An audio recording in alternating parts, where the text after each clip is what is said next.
2022년 DRX 아무도 모른다. 노랄먼 제조 이 맛의 페란다. 对于 EDG 来讲，他们是卫冕冠军，但其实 EDG 在整个夏天的后期也经历了比较大的波动。 LOL의 또 다른 살아있는 전설 데프트의 인생 대회가 지금 월집니다. 데프트 이번 댄스가 라스트 댄스가 아닌 라스팅 댄스이길 바랍니다. 롤드컵이 끝난 뒤에 이제 결과에 따라 은퇴를 생각하고 있다는 얘기를 많이 했었는데, 사실 이제 프로게이머를 하면서 저한테 마지막 남은 목표도 월즈고, 사실 못 잃어본 것도 월즈 하나라고 생각해서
I am your host, Andesian.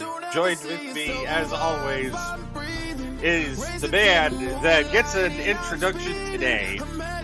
He is Dr. Manhattan. Good evening, sir. Good evening, boy. Fuck has it been a day.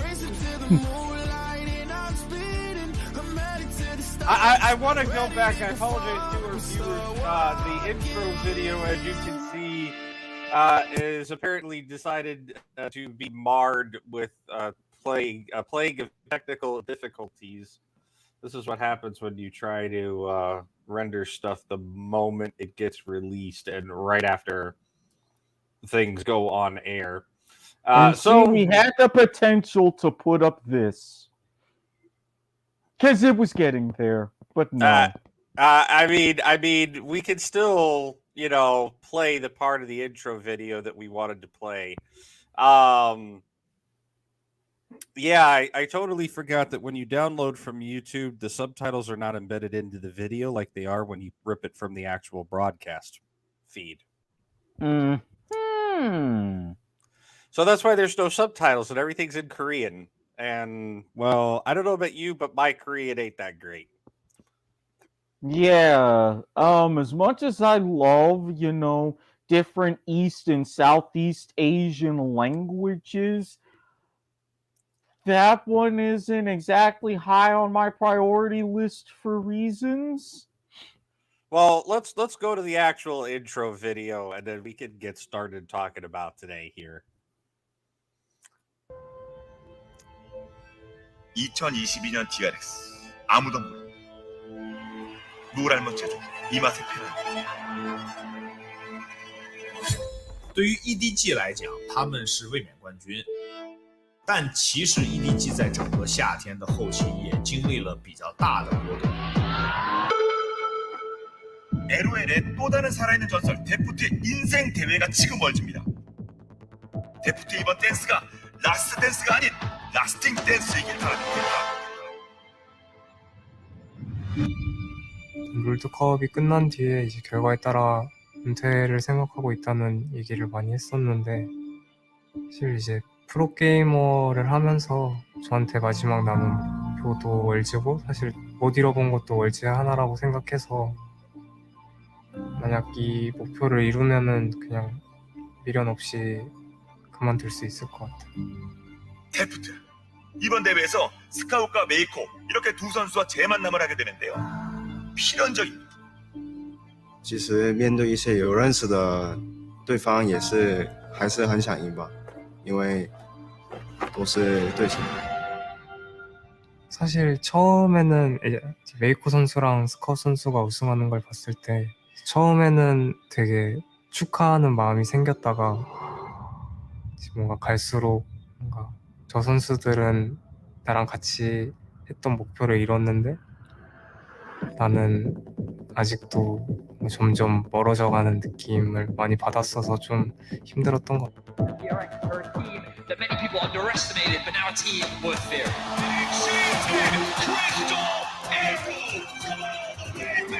Taking right out this, the Flash does make it. Quandary is gifted another one. Def 的选手的话，我觉得他是一个全能的选手吧，因为他的队友需要什么，他就会做什么。感觉现在也会想起了他经常带我。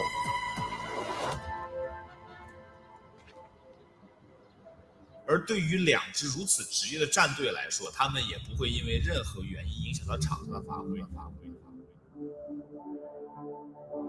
데프트의 마지막이 될 수도 있는 이번 월드에서 그의 첫 4강 진출을 위한 상대가 하필 EDG입니다. 이게 무슨 운명의 장난입니까?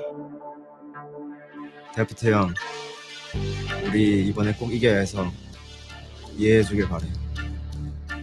스카웃, 메이코, 렛츠 댄스.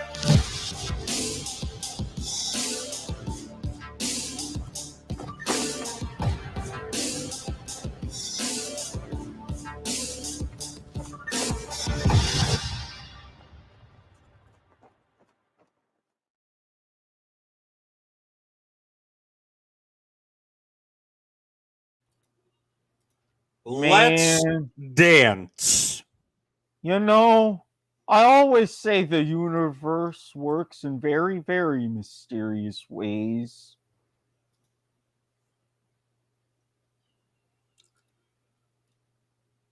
Let's dance. Le temps pas de deux. Famous last words. But no, they aren't famous last words. Not this time.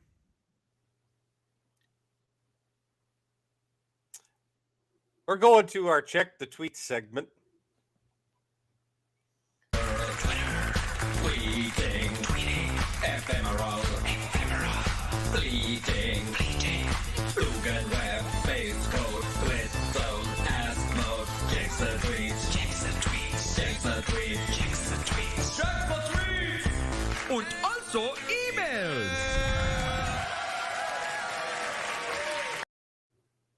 Oh, you were prepared for this. You hit the button a split second before I did.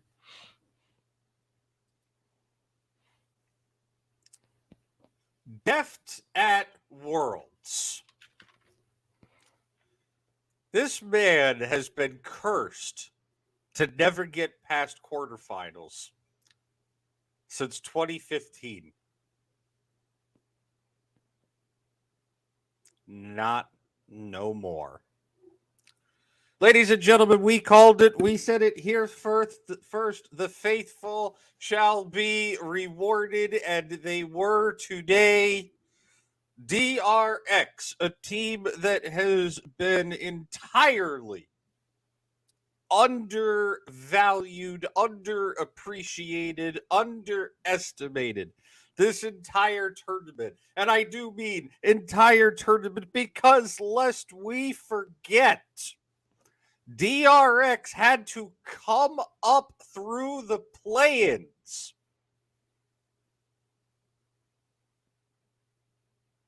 Ladies and gentlemen, your final semifinalist going to the ATL Atlanta. DRX. And most importantly, this man who carried a team on his back and has finally broken the quarterfinals curse.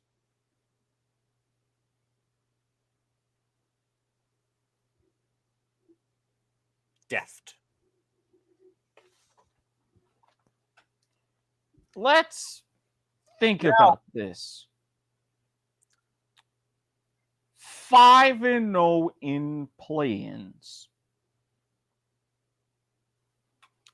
Along came groups. 4-2. You would think a team with a 9-2 start to the tournament. Yes, they were going up against the defending world champions. Yes, they weren't the powerhouses in LCK. Everybody's like, oh, it's a team fight meta. EDG or the team fight meta, gods, basically. As there's some, there it is, finally. I'm like, there's side. See something stuck in my beard, and EDG are widely regarded as one of the best team fighting teams in the world, and that's why they were so heavily favored, because we're in a team fight meta.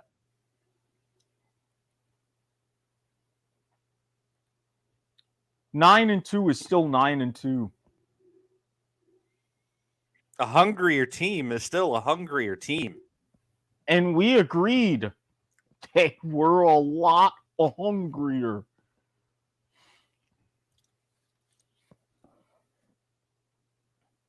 This is actually, believe it or not, the first time that I have successfully picked all 4 semifinalists in Worlds.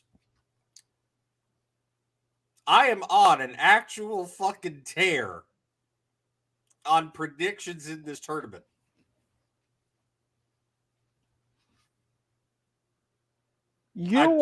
I don't know what to say.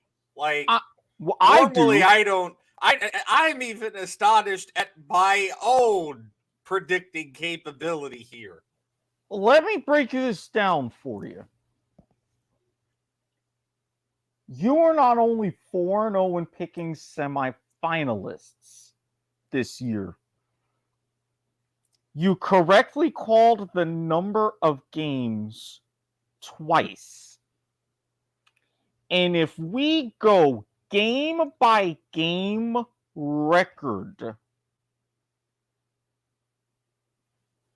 you are 10-6.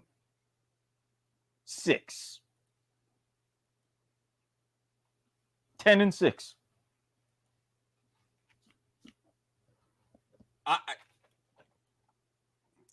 I think I actually have to put money on the finals.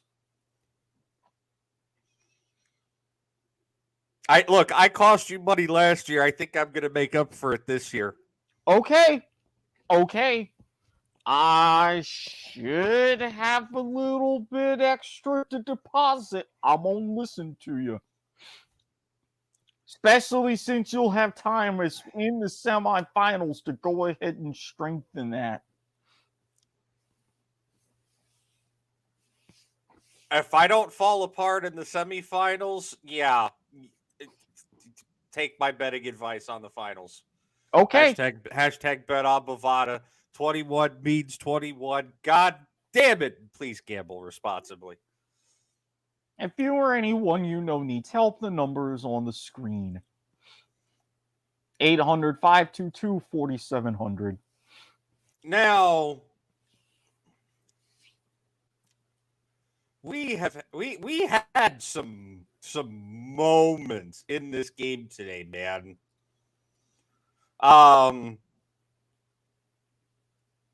We also had some interesting attendees in the audience today at Madison Square Garden, the Hulu Theater. No surprise, all things considered. I want to see if you know who this is or who these people are. They adapted to this kind of bot lane meta that LCK brought to the tournament last year. Yeah, both these teams at their cores playing towards bottom lane. They're definitely not going towards those top laners. Yeah, speaking of adaptation, What? as Emily mentioned, I'm Someone's here. Yeah, Tom Honor here. I love that. They adapted to this kind of bot. Yes, Stam 1 Kia came to root on their regional. I mean, always good on you to go ahead and stick around and root on your compatriots. I mean, if Showmaker didn't give it away at the end there. Yeah. Showmaker's very recognizable.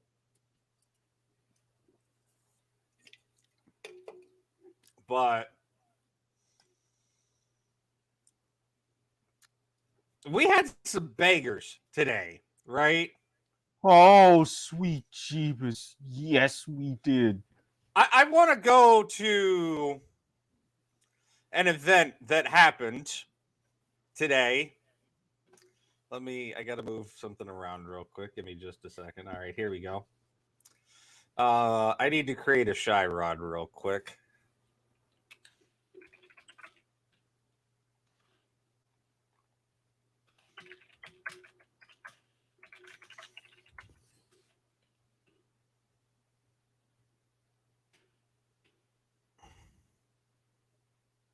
All right.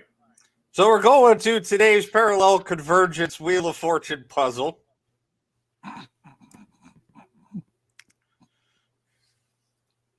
And today's category is event.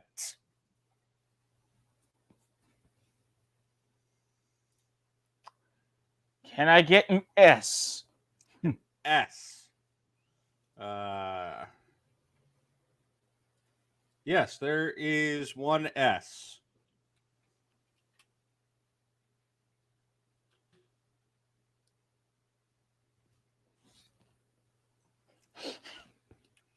Again, we don't have the LiDAR, so it's.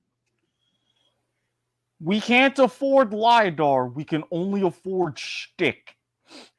Yes, and we are committing to shtick. Why? Because we have nothing to shtick but shtick itself.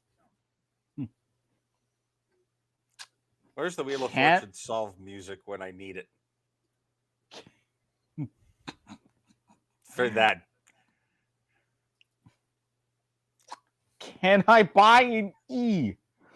Can you buy an E? Yes, you can buy an E. There is one E.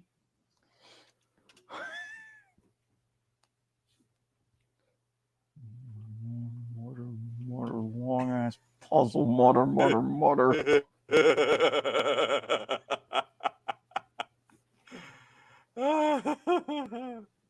Oh, this is great. I love it already.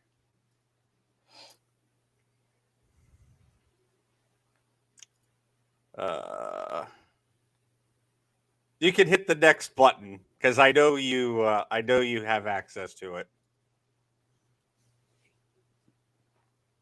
I got to figure out which button is. There. Oh, see. Yeah. Sorry, I was working on getting something pulled up while it was uploading. Because I'm sure of you see that course- in the background. Yes, as Because a of matter- course one stick goes into another stick.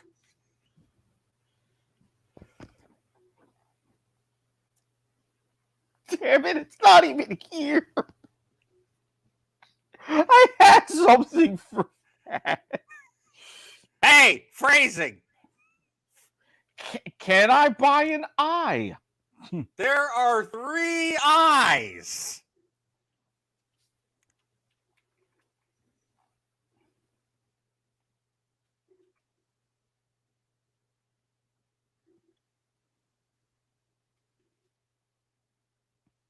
Give me just a second.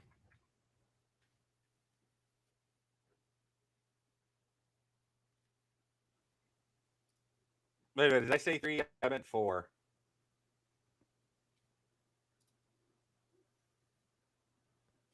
Yeah, I said 3. I'm sorry. I meant 4. Okay, that's good.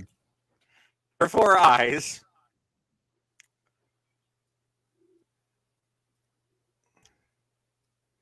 Just a second here. There's got to be a better way to do this, but fuck it. It's stick. And we love our stick.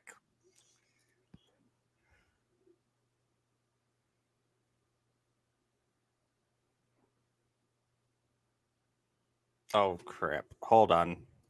I'm sorry. The eyes are in the wrong spot.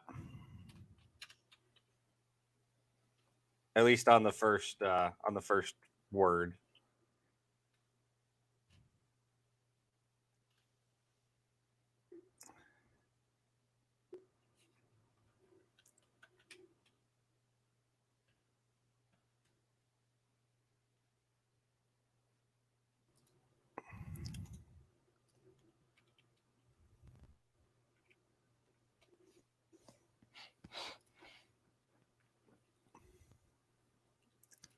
My apologies.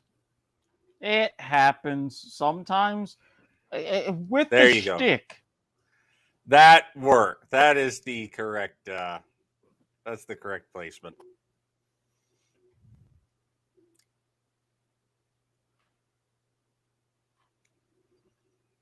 Can I get a T? Yes, you can. There is 1 T.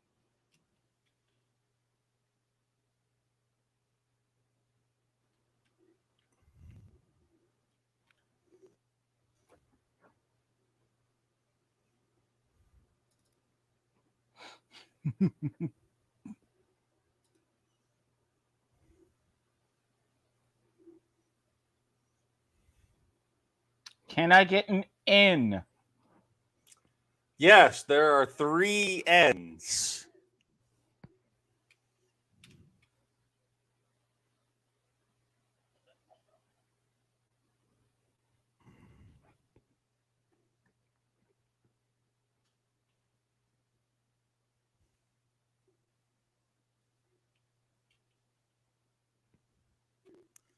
I think that's definitely going to open up the puzzle for you. Yes, because if it is what I think it is with these N's, I've got it. I'd like to solve the puzzle. Go ahead. Inhibitor respawning. You're correct.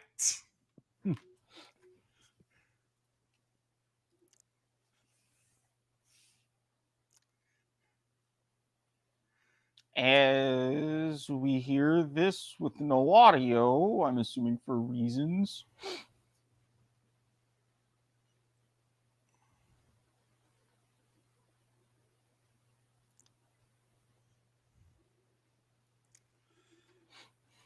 In 10 years of League of Legends, right? Mm-hmm. I have never, ever had that happen to me. I've had it happen where I've seen the inhibitor respawn, and the Nexus, you can't attack it any further. But I have never literally had it respawn mid auto attack with 1 HP left on the Nexus. Let's listen again. We should have the call. Is in his eyes, and he's gonna get all the inventory. The inventory is gonna come inside the pit. There's no Damn. Literally by a second. I miss, and I don't know why they ever got rid of them, but I miss when they used to have the inhibitor timers on the screen. They used to be like right about here. Sometimes they would be here underneath the left side. They would actually have the time that it would, like, how many minutes before the inhibitors respawned. It was a pretty featured thing, and for whatever reason, they got rid of it. And I don't know. After this game, I have a feeling some producer backstage somewhere is like, look, we used to have these fucking assets fine, and we're putting it back on the broadcast. They'll have plenty of time before the semifinals. It'll be done. Yeah, it's because it's like, oh, we don't, but sir, we don't have those assets anymore. Fine! Atlanta's in a week. Recreate them.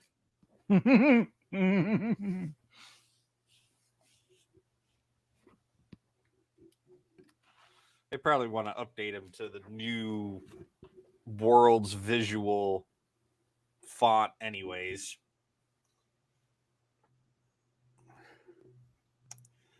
Game 2, though, that was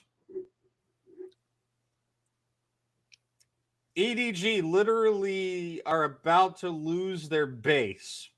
Mm-hmm. And the inhibitor respawning stops Deft from getting the last auto. And he's forced to retreat out because EDG manages to get somebody back to base to stop him.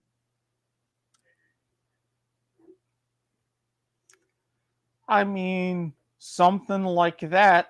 Something similar has happened twice today. One of those scenarios to my teams. If that wasn't the epitome of images taken moments before disaster,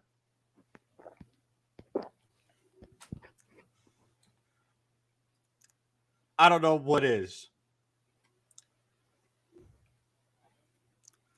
But that's just one banger moment that we had in this series so far, right?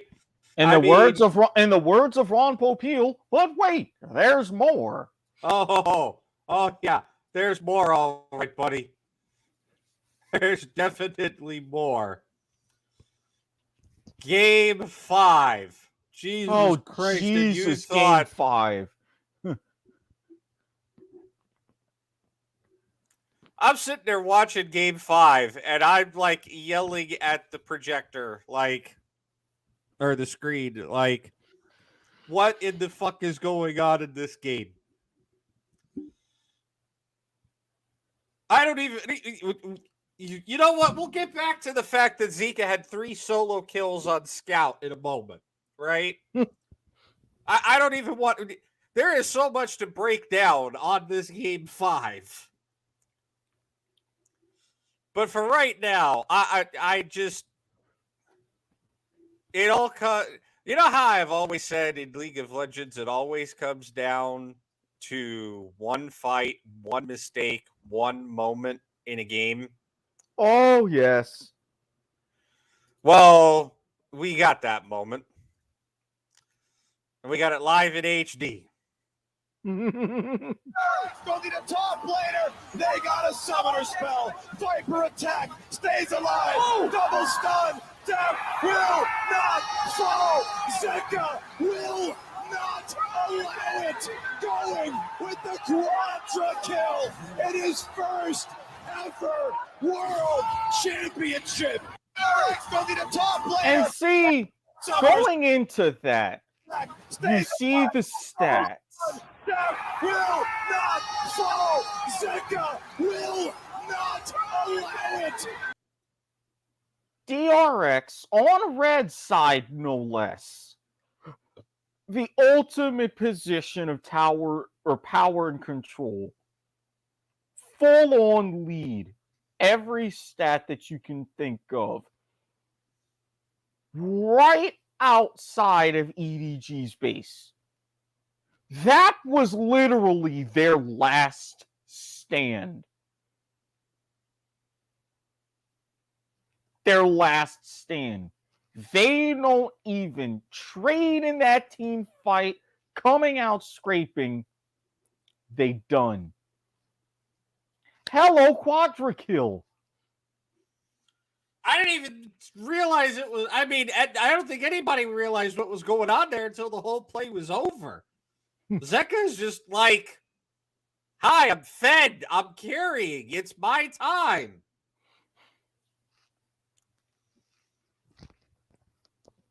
That's why I said, well, I didn't see that ending coming. I mean, I knew at that point the reverse sweep was all but official, but still, damn. So, you remember I said I was on to something? You said I might be on to something with these reverse sweeps, right? Yes. As we continue our check the tweet segment here, I want to throw up a statistic.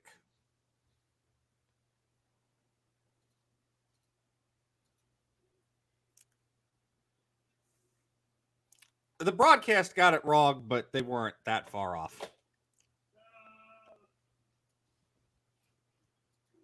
If play-ins count, this is the third reverse sweep in Worlds history.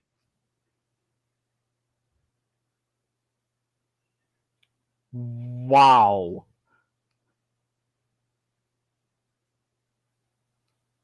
The fact that there were only 2 going into this bracket stage this year, we had 1 and nearly had 2 on consecutive days. We've nearly had them a few times, but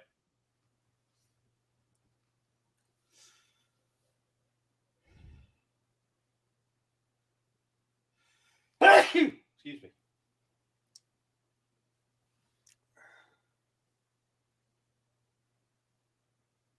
And one of them is a freaking, like I said, it's a play-ins, it's minor regions, it's Beyond Gaming and Galatasaray. 2 teams that weren't even at the tournament this year. Nope. And 1 team you still look at me funny because I actually know how to pronounce the name properly because they're associated with the football club. I no longer go look at you funny because you've learned. Now you're at the point to where you look at me funny when I pull out things. This is true. I gotta call phrasing on myself for that one. No, but that's my point of viewer is for coming up shortly over all of the or most of these, some of these, only one of these, not a network stations.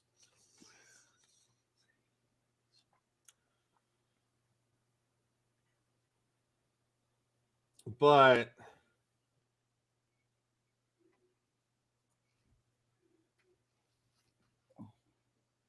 that game 5 was just oh my dear life. You thought that was good, right? No, this gets even better. We got another moment from game 5, right? Mm-hmm. Similar clip, but got another moment from game 5 here. Give me a second. Get it up on screen here.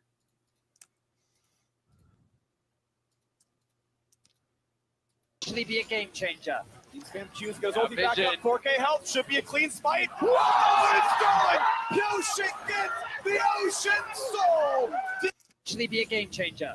Straight up gank. A clean fight. Whoa, it's going!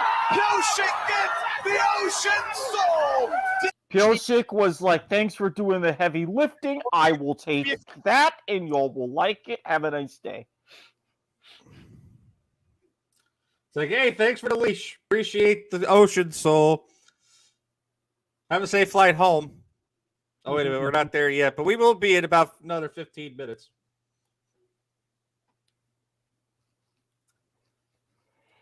I mean, seriously, this was 36 minutes into the game. They ended on the next, I believe it was the next dragon fight. I want to say there was the contest over Elder is what that spot where that quadra-kill was. The contest over Elder, and you just beyond that, like right outside of the base. So it's like, hey, yeah, thanks for that. Y'all may want to pack. 36 minutes. No, this was literally right before the game deciding fight. That's why I said, y'all may, it's like, hey, y'all may want to pack. And then right the very next fight, it was like, y'all going home. No, it was quite literally PO6 steals, right? And EDG is all stuck in the pit, and DRX is like, hey guys, they're all stuck in the fucking pit. Let's just go in.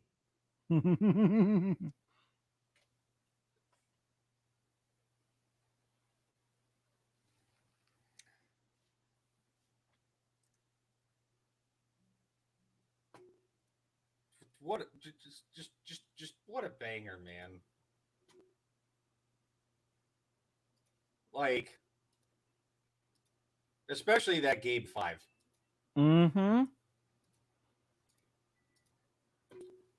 But at the end of the day,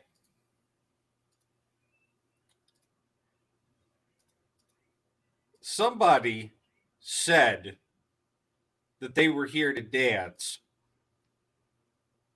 and they danced.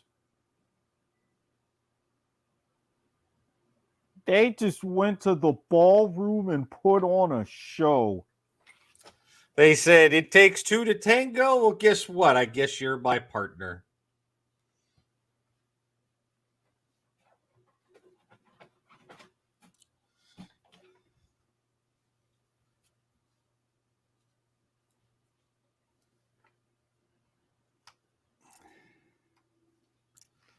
I can tell you right now, DRX versus Gen G is going to be a fucking... That series has the potential to go down as one of the top 5 World Series of all time. Considering how hungry both of those teams are, and considering, as you said just yesterday, intra-regional matchups. Hey, we're down to 3 LCK teams and 1 LPL team.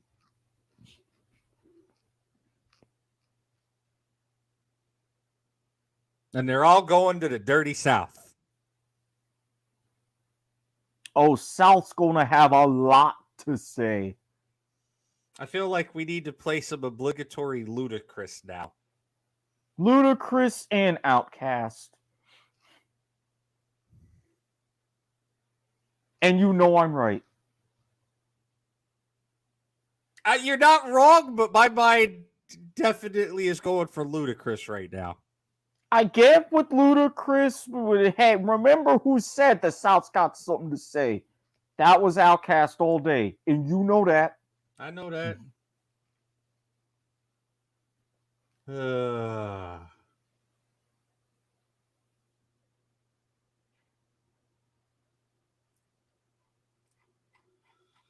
So, we have a meme tweet, which really isn't a meme tweet. I'm taking this fully seriously, and I hope Ryan is as well.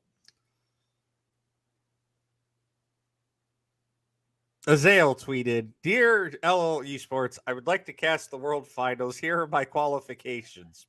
Casted DRX versus EDG, 5 games. Gen G versus Damwon, 5 games. MSI Finals, RNG versus T1, 5 games. T1 versus Damwon Kia 2021 Worlds, 5 games. MSI Finals 2021, RNG versus DK, 5 games. Contact me anytime for guaranteed 5 gig banger.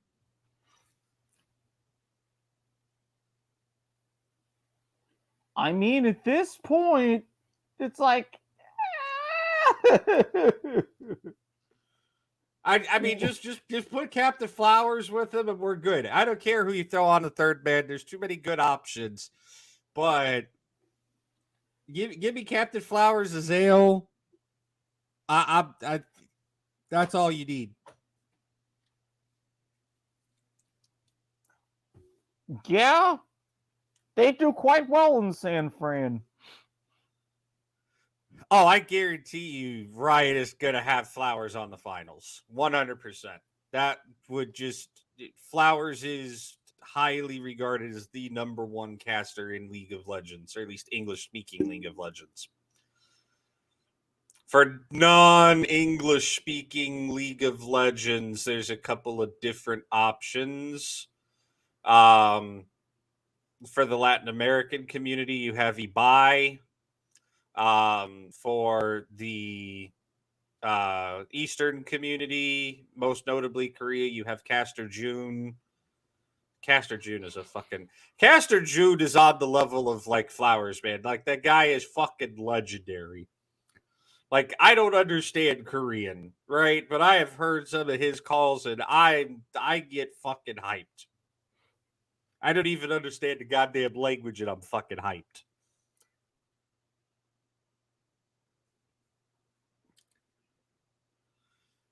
I mean, when you're on the level of like that, and guys like Andres Cantor, yeah, that is legit.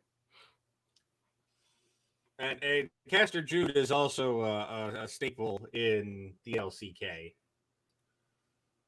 Now, I want to go on to the lighter side of things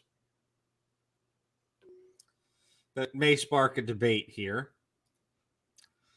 But at the end of the broadcast, there was a celebration of pizza and Red Bull. Mm-hmm. And as you can see, Dash retweeted a tweet. As a New Yorker, you passed the test and are one of us now. Thank you, Dash. Because as you can see in the image here, and we'll blow it up, he folded his pizza slice. Mm-hmm. I don't know about you, but I can't eat pizza if I don't fold it. Okay, for me, it depends on the size of the slice. If it isn't some like incredibly skinny ass slice, right? Like if it's like a medium size, if it's a medium pizza or larger, I'm folding the damn slice. And even if it's a small, I'm at least breaking the crust in half. Even if I can't fold. Because with the types of crust I usually get, sometimes I get pan, I don't always get hand tossed. However, whenever I get the New York style, be it from any of the big chains, Sbarro, what have you, yes, I fold the slice. Oh, you are so glad that a certain New Yorker is not listening to. I hope he's not listening to this podcast right now.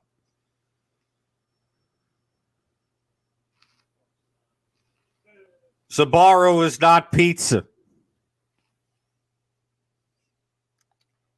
I feel like we're going to get a Jon Stewart pizza rant any moment now.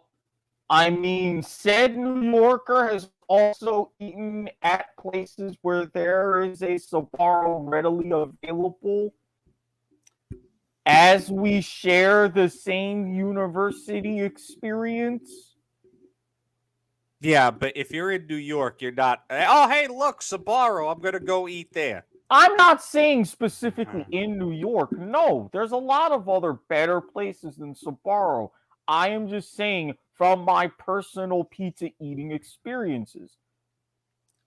I love how we're having a pizza / New York City segment. And the expert is not here to weigh in. Maybe that's a good thing. It's spooky season. We don't want to be like Beetlejuice. Say their name 3 times, they show up, and we can't get rid of them. No, I'm okay because we're almost at the end of the show anyway. Oh, okay. Which is why I said I'm expecting a Jon Stewart rant about pizza any moment now. He's probably mad because his Yankees just got swept. I don't think he's paying attention.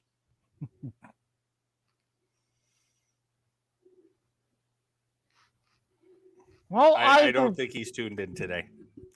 Yeah, well, either way, yes, his Yankees did get swept. And we're going to mention on the next episode of the Broadhurst Watkins Sports Report Sports in black and white. how Sometimes Hispanic. How this sweep just helped me clinch the baseball bracket.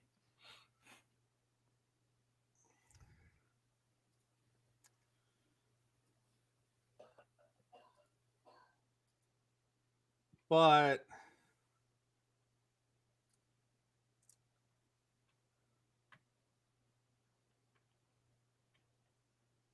it is so this tournament has not been chaos, right? Right. Last year has been the chaos tournament. You know what this year's tournament has been?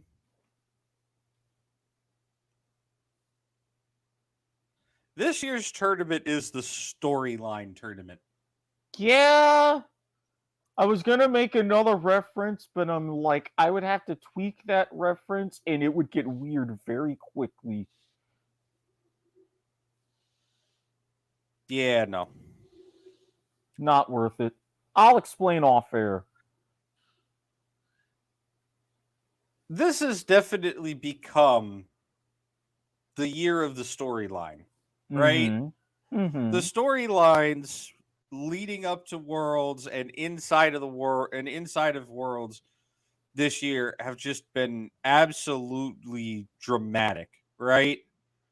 I mean, honestly, this quarterfinals is probably going to go down as one of the best if not the best quarterfinals in Worlds history. True. Genji versus Damwon, EDG versus DRX.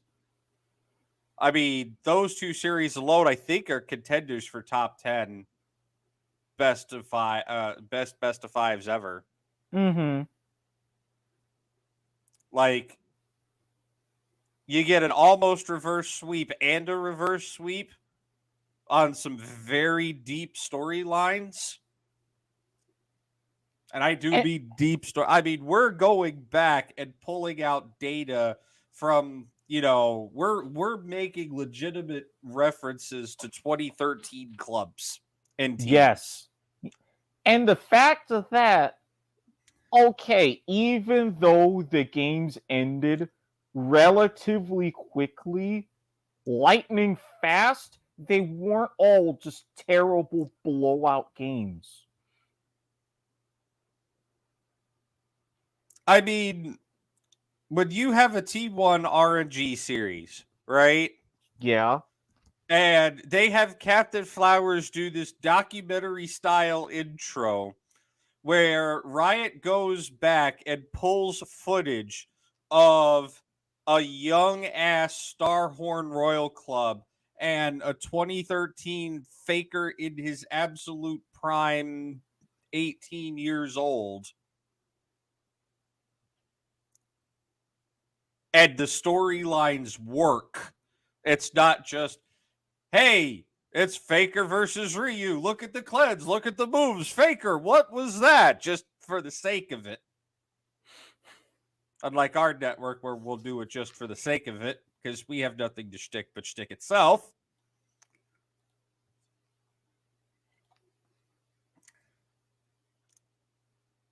We have had some incredibly good League of Legends in the knockout stage. I would argue that the group stage at the end of the day was kind of mediocre. Yeah, you could say that.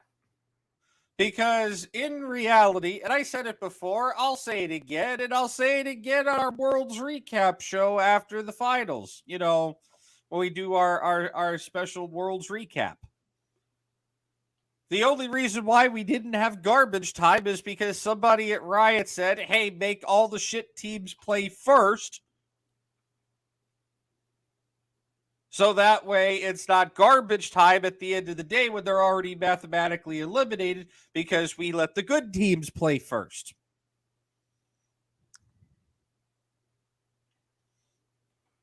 Which was, you have to admit, brilliant scheduling on Riot's part. Oh, don't get me wrong. Brilliant. It was brilliant scheduling on Riot's part, but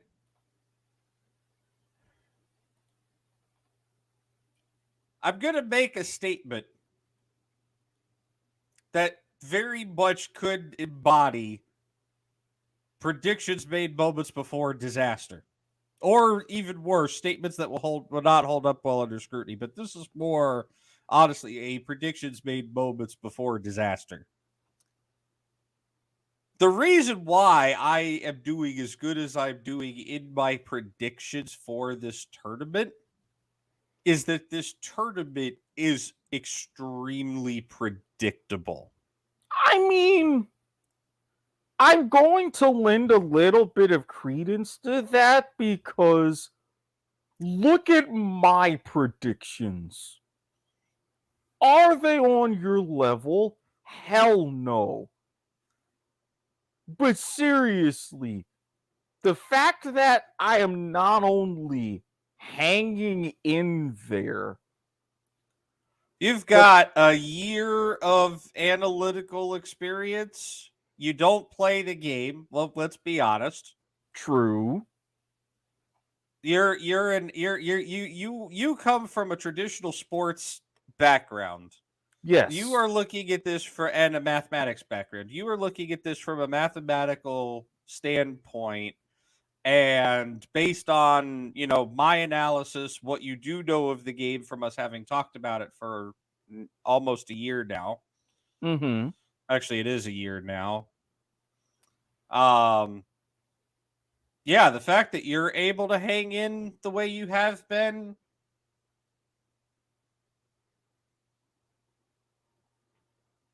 it's been a bit of I would say group stage was definitely pretty predictable. Mm-hmm.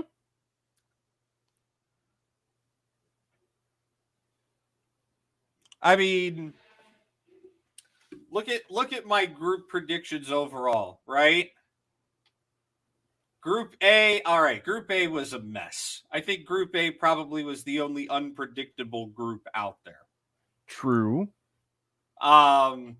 As I said in our run up, T1, it was T1's group to lose. Everybody else was fighting for the second seed, and everybody else had a legitimate shot at second seed until we realized that North America was shitting the bed this year, and then Fnatic pulled a traditional EU week 2.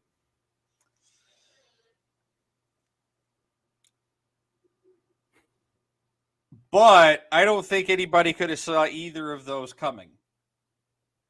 Also very true. Not at least not with C9. Maybe with EG and 100 Thieves, which I'm going to get to in about 2 seconds here, but not with C9. Right? But look at my predictions overall for Group B. All right, I got JDG and Damwon backwards. But other than that, I predicted that group perfectly. Mm-hmm.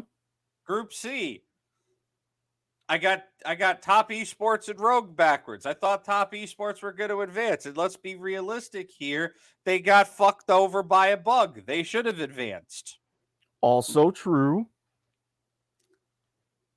And Group D, I got perfectly.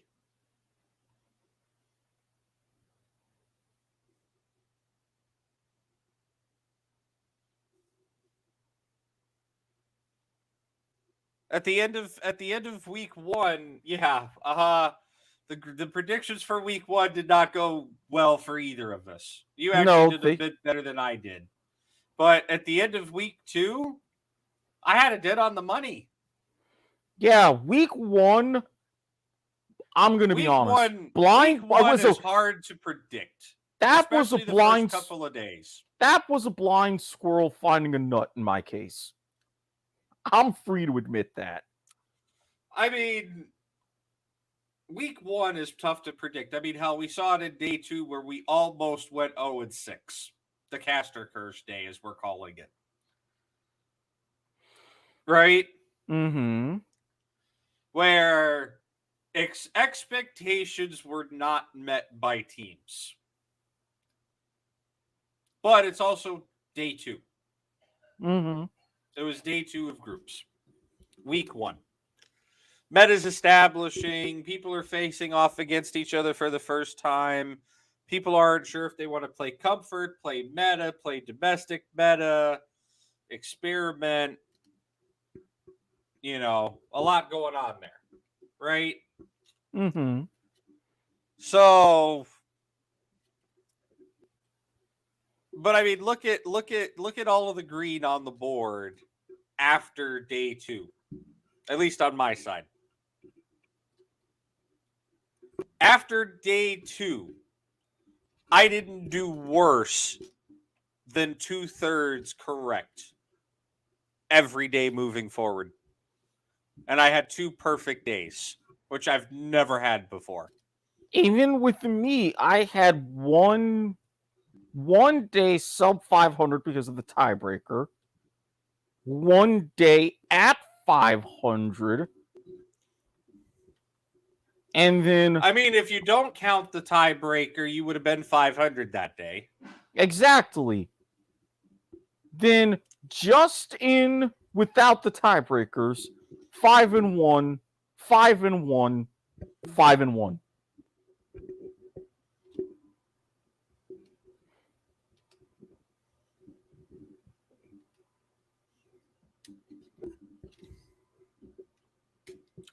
Again, it's, and I know I'm saying this right before the semifinals, which is where I'm probably going to start shooting myself in the foot as far and literally handicap myself as far as the handicapping goes.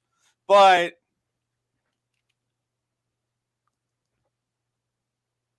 this has been a very predictable tournament so far, at least up to quarterfinals.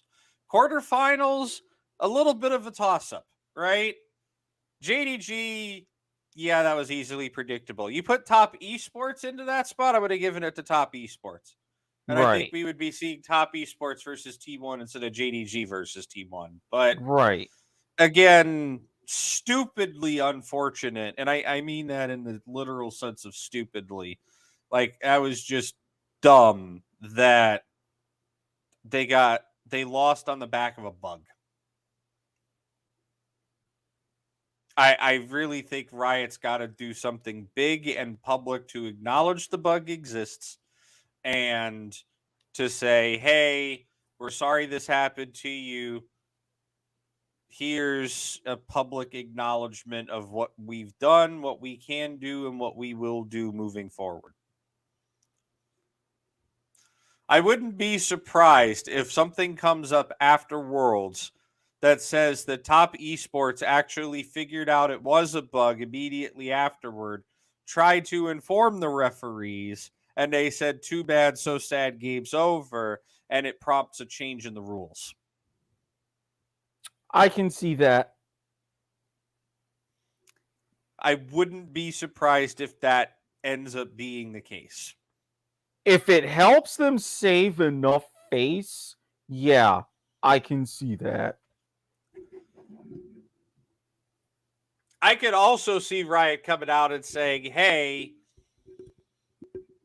the team didn't contest because they thought they didn't have any ground to stand on.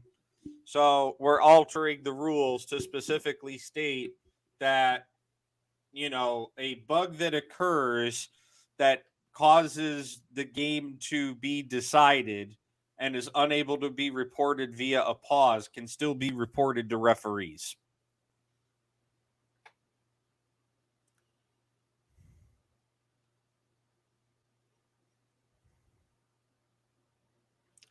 But like I said, we'll talk more about that in our Worlds recap episode. But Boy, is this that going to be a tournament, fun recap. oh yeah, that's going to be a 3-hour tour.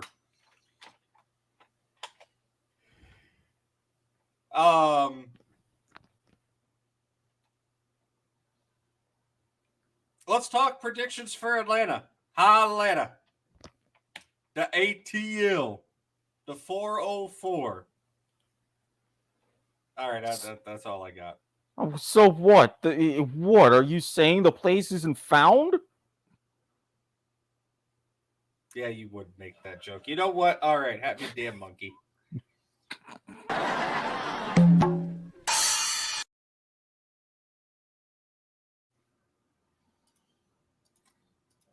So, predictions for Atlanta, right? Let's go ahead and I am going to pull this on the screen real quick. Give me just a moment.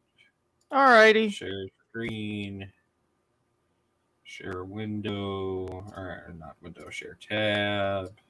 Share. Bingo.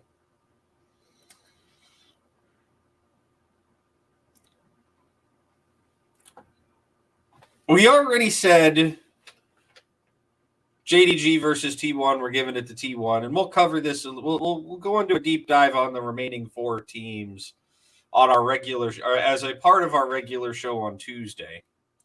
And that show's already shaping up to be a big one, given the amount of news that keeps coming out while Worlds is going on. Has everybody fucking forgotten the fact that you don't break breaking news while Worlds is going on? No, because everybody's like, oh, hey, the news toilets are still working. Let's do a dump. Everybody's like, oh no, I gotta be first to fucking publish on this. I don't care if it goes out during Worlds.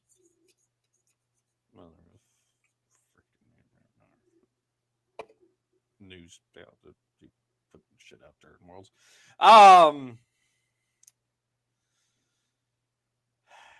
Gen G versus DRX. You know how I've been saying that these domestic region games are probably going to be both the easiest and the hardest to pick? Yes. And that they have the potential for the most chaos because Korea is just a weird region with a weird meta at times. Yes. And these Korean teams, they may be on meta A, they may be on meta K, but they'll remember some shit from meta C and just suddenly they're playing meta K, and then all of a sudden, wait a minute, are they playing meta C right now? It just transitioned in the middle of the game?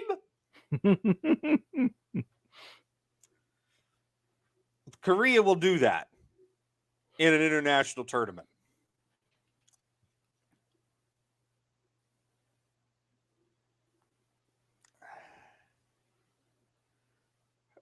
Part of me really would love to see T1 Gen G in the finals. Mm-hmm. And that's going to make for a hell of a storyline, and it's also going to test allegiances slightly. I mean, I'm all for hashtag Generation Chovy, but on the other side of that equation, you have the unkillable Demon King Faker. That's going to get interesting real quick, if it happens.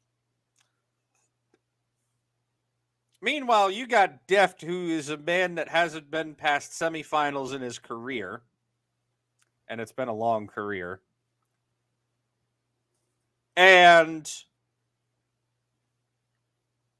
has been a player on various teams that every time he has lost in quarterfinals, he's lost to the eventual world champion. Mm-hmm. is this the year where instead of losing to the world champion, he is the world champion?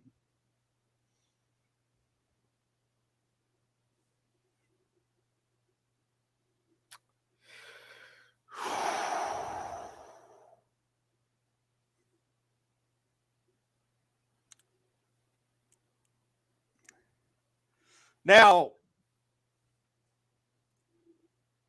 domestically, Mm-hmm. I don't feel like we have to beat this subject into the ground any further than it's already been beat in by both the broadcast and by us. But I will remind you and the folks at home listening, Gen G is the number 1 seed from the LCK. Yes. If I remember correctly, their record was 17-2 domestically.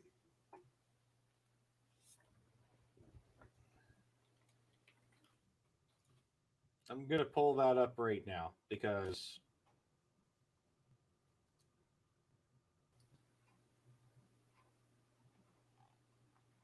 I am pretty sure that It's that 17-1. 17-1. Yeah, I was okay. I had one right. Yep, 17-1. Now, on the other side of this coin is DRX, right? Mm-hmm. This is a team who, at this point, you might as well call them the perennial underdogs of 2022. Mm-hmm. Domestically, they finished 6th. In the 9 regular and in the 9 regular and season 9. at 9-9, right? Mm-hmm. In order for them to get to Worlds, they had 10 points, a measly 10 points. They were at the bottom of the summer playoffs going into, or they were at the bottom of the summer playoffs to try to determine who was going to get that first seed from Mhm. Korea, right? Mhm. Yes. They got 3-1 by Live Sandbox. I'll spare you the Ryu reference. No, you don't have to. I still got the counter. And see, I even gave. Hey, took okay, away- guess what? Guess what? That was a .25. Congratulations.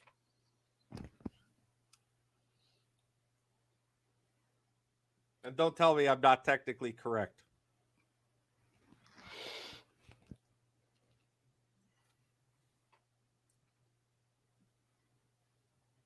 Now, DRX is like, okay, fine. We're going to go to Worlds, but we're going to do it the hard way. They go to the regional finals to figure out who's going. Right? Mm-hmm. Top 4 teams minus teams already qualified for Worlds get to go in. So Gen G is already qualified and T1 was already qualified. Mm-hmm.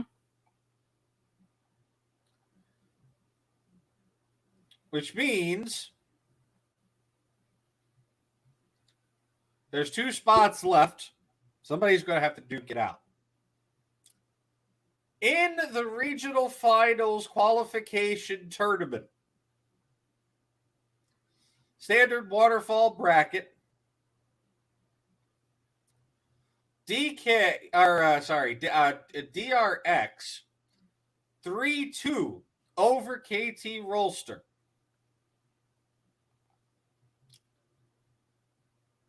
Eliminate them, right? Yep. Because they're number 5. They Yep. have to play at the bottom of the bracket. Yep. Then they have to go and play the loser of Damwon Kia Sandbox, which happened to be Sandbox. Oh, look, it's summer playoffs all over again. This time, DRX sent Sandbox home 3-2 and clinch the play-in seed.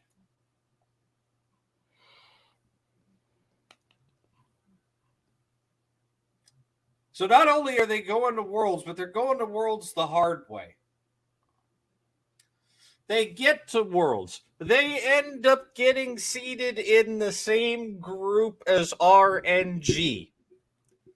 Now, play-ins, top 4 teams in the group advance, so pretty much as long as you don't go winless, you're fine. Mm-hmm. And I apologize. I said earlier Beyond Gaming wasn't at this year's tournament. They were. I totally forgot about it. Yeah, because again, play-ins. DRX not only show up to play-ins, but they show up to play-ins saying, hi, if we got to play the hard way, well, guess what? Fuck it.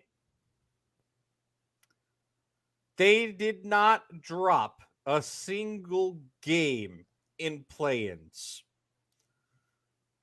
They were the only team that defeated RNG in Group B.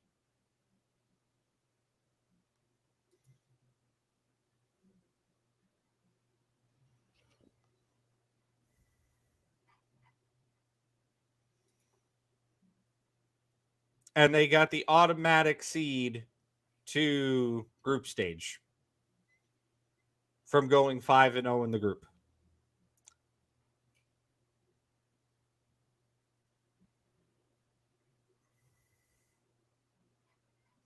Into the group stage, right?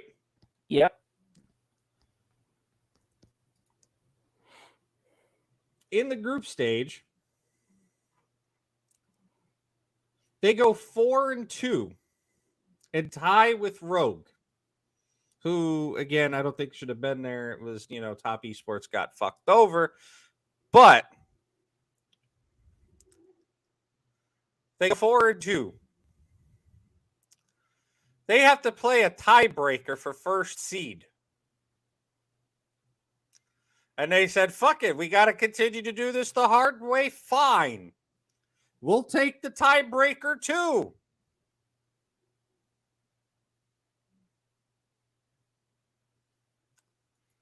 And now here they are in quarterfinals doing something that only one other team has done in main stage portion of the tournament.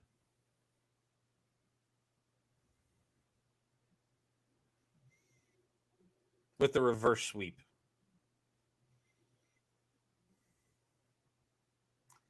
If you really want to sit here and say that this isn't a hungry ass team, I'm going to ask you what the fuck you're smoking and to please give Dr. Manhattan a referral. Yes, by all means.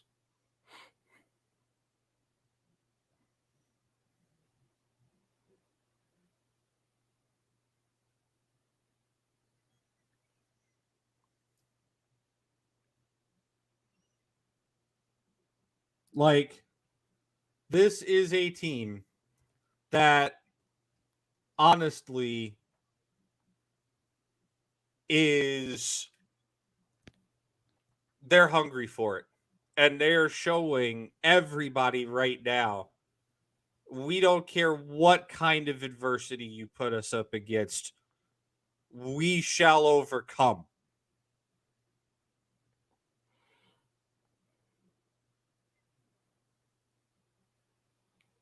And I'm going to go down a little bit of a fine line here, and Dr. Manhattan, stop me if I go too far.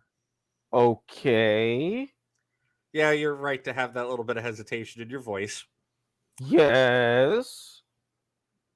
Go on. DRX is about to go to the birthplace of where we shall overcome started. And overcome again.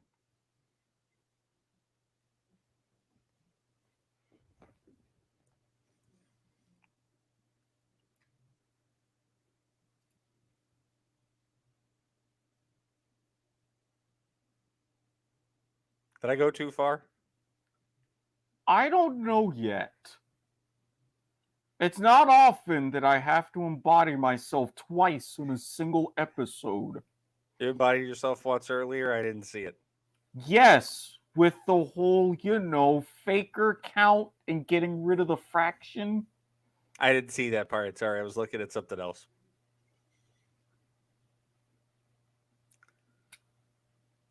I need a verdict, Mills Lane. I'll allow it. I'll allow it.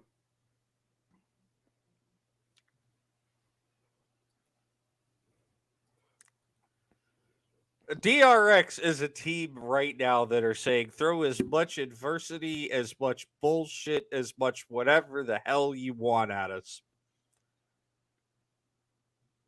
We're making a statement.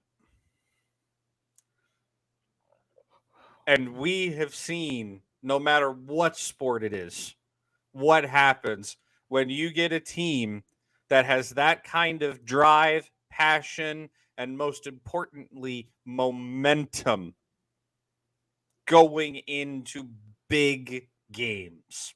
The Philadelphia Phillies, for example.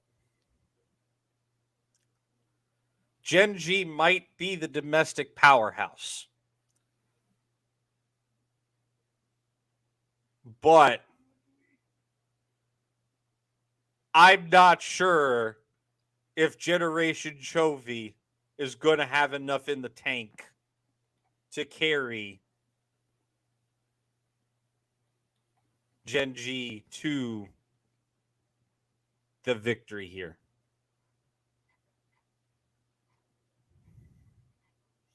And for that, I'm officially locking in DRX in 5.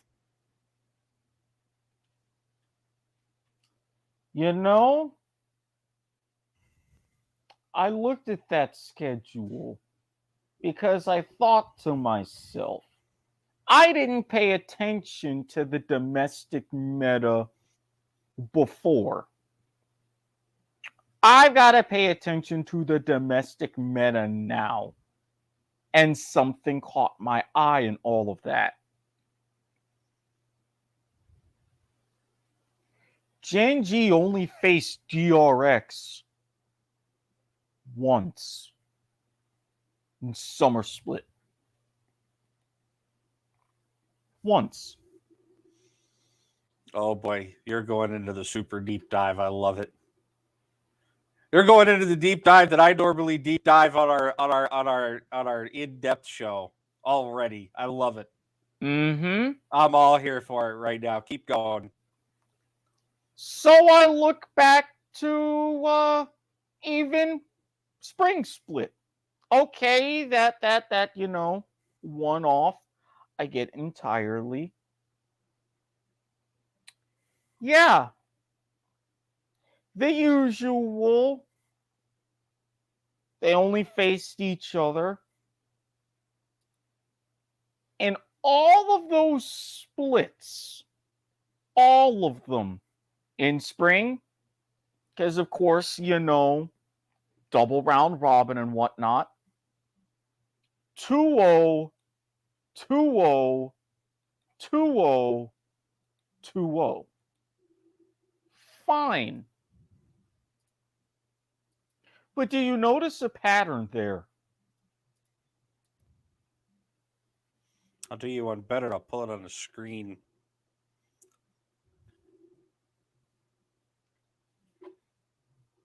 None of those. And you're going back a ways. What do you see on the screen that I see?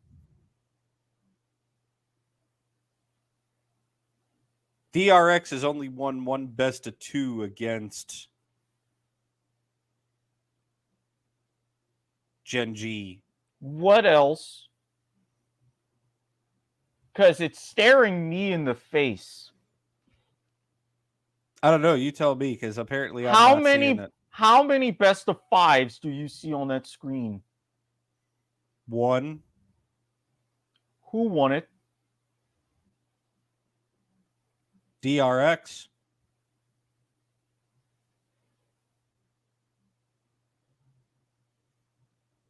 you get in a best of 3. Fine. Fine. I'll give you Genji. This shit ain't a best of 3. Genji's gonna go win deservedly hot shit. But like the man who created the chart on TikTok, the more you fuck around, the more you're gonna find out. DRX is gonna do things the hard way, so be it. We are aligned. I am also taking DRX in 5.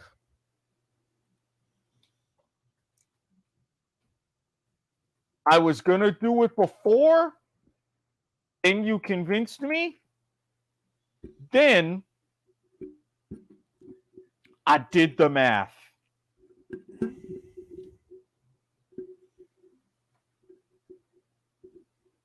Prepare for the smoke. Whoo, this is good. It is going to get hot in Atlanta, ladies and gentlemen.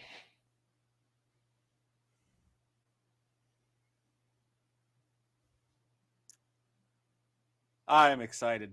Especially I get to see this. I get to see this shit live. My first ever live League of Legends event. Oh man.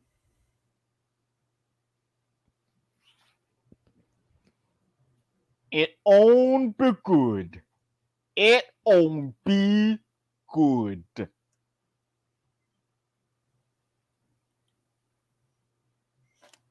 I'm telling you, I think people really have to sit and look at DRX now after they upset EDG because let's be realistic. To everybody else, they upset EDG. I mean, look at the caster desk. They were all like, oh, yeah, the EDG, no problem. The EDG's the better team fighting team. They're better overall. Everybody slept on DRX. And I'm sitting here like, hello, did any of you do the math? Did any of you do the analysis? 26. I know EDG is like good and they're the defending world champions, but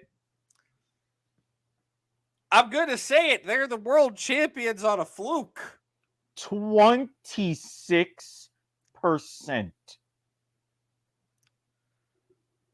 EDG are the world champions on a fluke. Honestly, that game 5 damn one through the fucking draft. I'm going to say this again. 26%. I wouldn't be surprised if that number was lower. That's how many people. No, I mean for Gen G DRX. Oh, it is 19.6%. I've already got it open. Yes.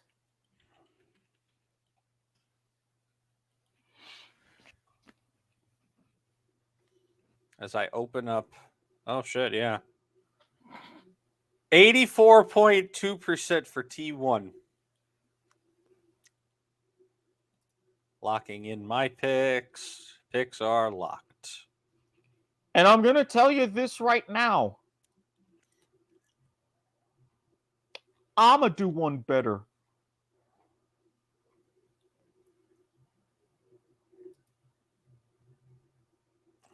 You see what's on the screen. Oh, no. We're going into the live Bovada lines. Why not? Before we head out of here. So,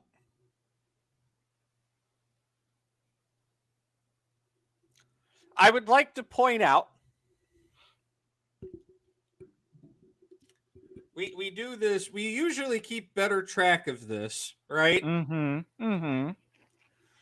I need to create this the banner for this real quick because for whatever reason we don't have it.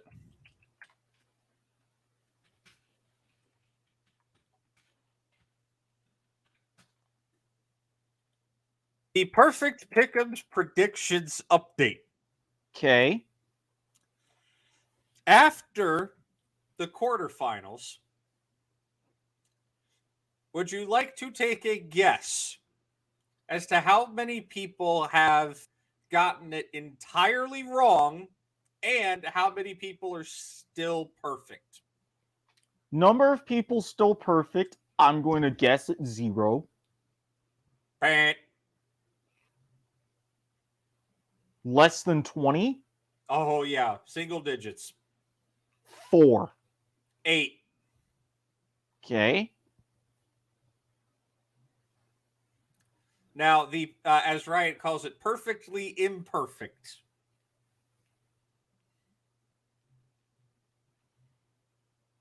20? Single digits. 3. 5.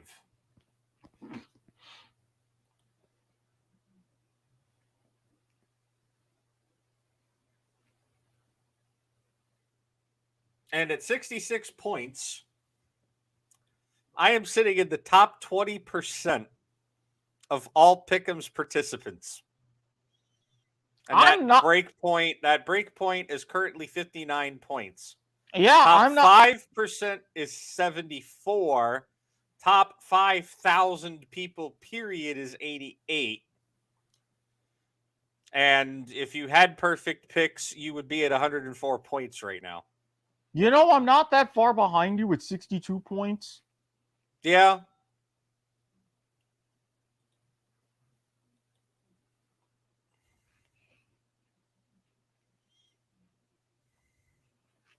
Now, shall we? Yeah, let's talk about the live Bovada lines. Hashtag bet on Bovada 21 means 21. Please gamble responsibly. Only gamble what you can afford to lose. If you need help, there is a number on the screen. You can also Google and get help that way. Now I'm going to tell you this. I'm going to start with T1 and JDG because with a lot of books, they give you these sorts of flukes. As you see covering the spread, JDG is favored. They expect a relatively close series. Plus 1.5 only paying out $1.44. I appreciate you keeping this on decimal odds because I don't understand the other odds.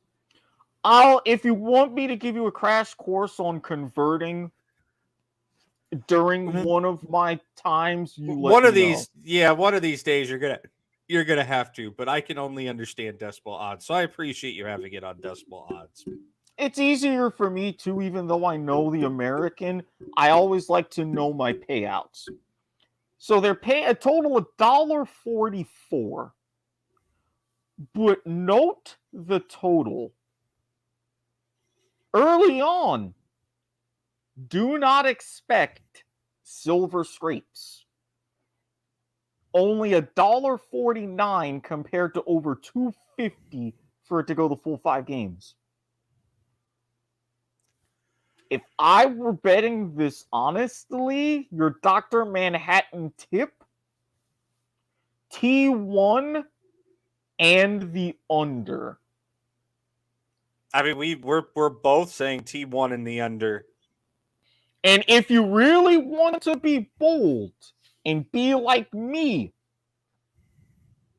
I wouldn't mind taking a flyer at T1 covering that spread and the under as well. Because even if it ends up a 3-1, as Andesian's predicting, you get better money. Considering as how the win rates are currently even, nothing's really been on it yet. That's your best shot if you're getting some early action.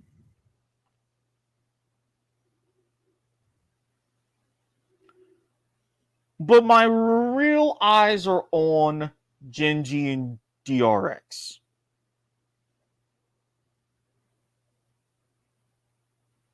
I get that people have no faith. I get that early on you're not expecting a sweep. Fine, you shouldn't. Of course, now However, he's tuned in. well, I'm looking at the. What do you mean? What's that supposed to mean? No. I was referring to the pizza comment from earlier, Oh, and right on schedule. Where were you 20 minutes ago when we were talking about New York City pizza? Did you not hear me yelling about Jon Stewart?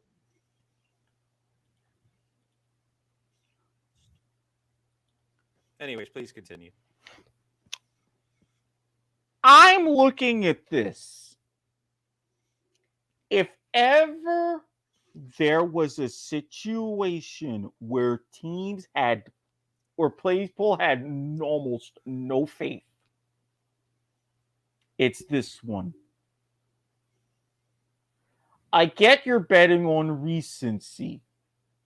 I get exactly what happened, and even for some of the sharps to come in, knowing what both of these teams are capable of. They mentioned the domestic meta for the Gen G quarterfinal. They're going to mention the domestic meta for this semifinal. If you remember a single damn thing I say, note the best of 5.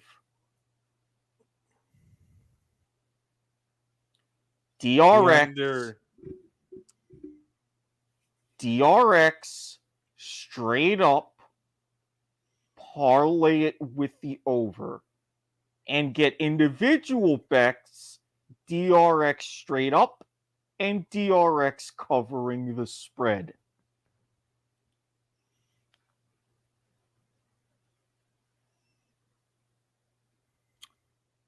There is money to be made. Make it.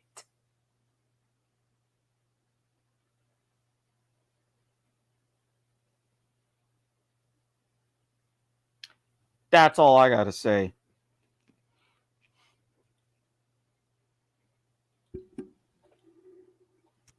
There you have it.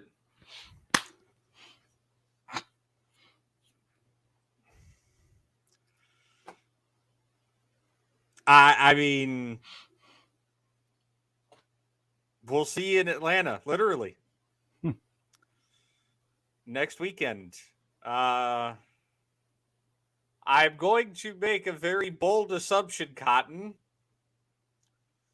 and see how it works out for me. That I'm pretty sure they've already got it on the schedule. They sure do. Team 1 JDG is going to be Saturday. DRX Gen G is going to be Sunday. I'm excited. Yeah, they filled those in just like they did with the quarters. Yeah, again, Riot is being lazy. But you know what? At this point of the tournament, it's a day difference is negligible. Several days is an issue. One day, I would say, is negligible. Not to mention, you picked the right series for Saturday because the Falcons are going to be at home that Sunday.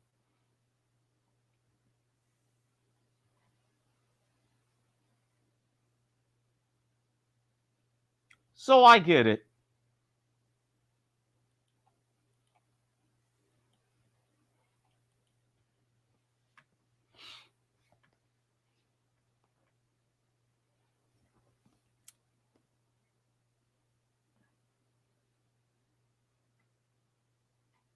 Now, I want to look at one. I'm going to go back and look at one last.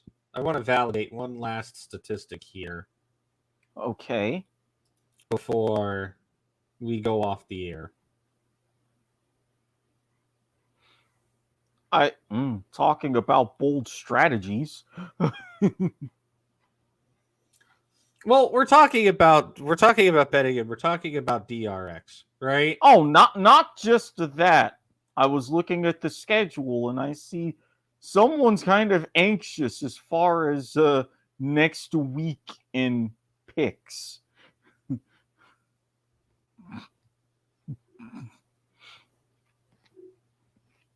Hey buddy, you lost. More on that on the Broadhurst Watkins Sports Report. Sports in black and white. And Spanish. What? BW, and then I got the S for Spanish. We've established this. This is the gimmick. Still getting this anyway.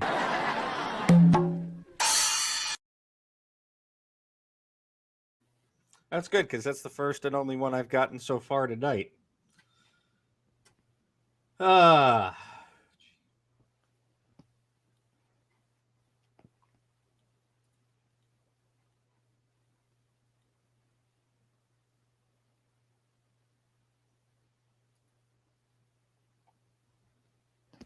checking something because I believe I want to make a statement and I want to make sure that I'm factually correct before I make this statement. Feel free. Go right ahead.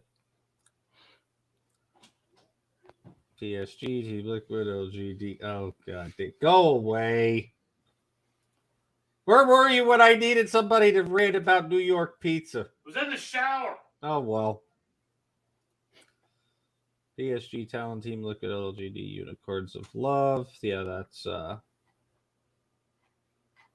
didn't happen. Okay. Are you trying to figure out who went the deepest coming out from the play-ins? My statement is I am pretty sure DRX is the deepest any play-ins team has ever gone.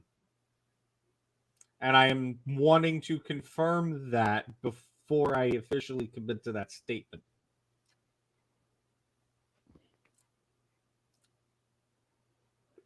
Because right now, 2019 might just shoot me in the foot. Nope.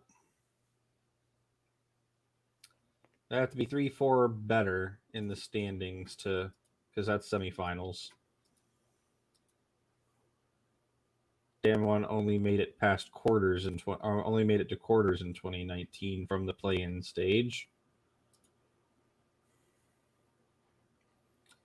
2018 IG Fnatic G2 Cloud9 play-ins. Okay. Right now, only Cloud9 and DRX have made it to the semifinals from the play-ins. 2018 Cloud9 had to qualify through the play-ins as the third seed from North America, and that was the year that they made it all the way to semifinals.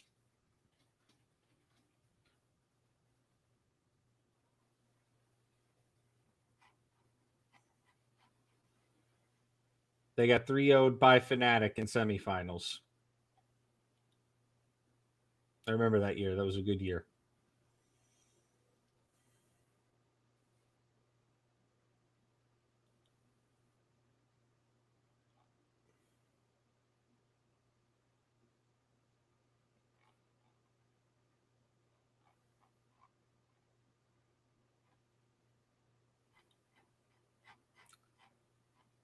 So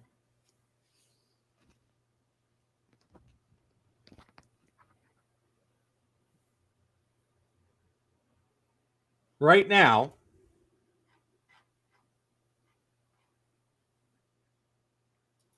those two teams are tied. If DRX win semifinals and go to the finals, they will hold the record as the team that has made the absolute deepest, longest run possible in Worlds. Actually, no, I can't say longest run possible, but it would be deepest run possible. Longest run, they would have had to go through the play-in knockout tournament Step ladder. They would have had to, yeah, they would have had to go. I would say longest would mean they had to like play the play-in tournament step ladder. Mm-hmm. I think that's fair to say. That is because longest in terms of number of games having been played. Yeah. Or number. Yeah, no, you were right. Number of games to have played. Yeah. Or number of games required to be played, but yeah. That's the word we're looking for. So yeah, no, I'm 2017. There was a play-ins in 2017. That was the first year of play-ins. And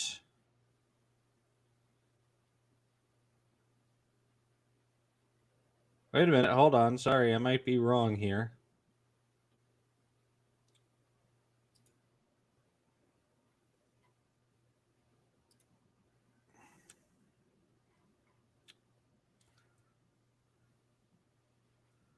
No, there have been 3 teams to do it.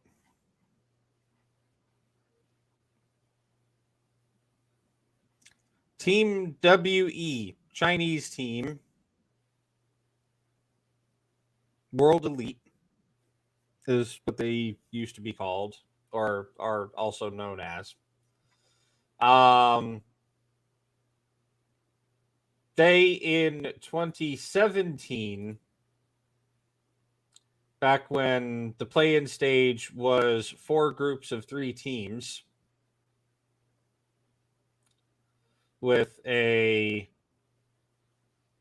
this weird qualification best of 3 thing. That was weird. I'm glad they got rid of that play-in format.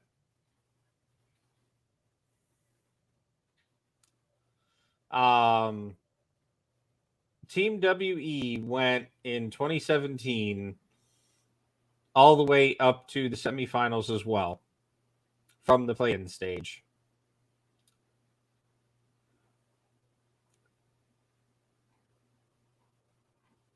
And they lost to Samsung Galaxy, who then 3-0'd SKT to end that dynasty.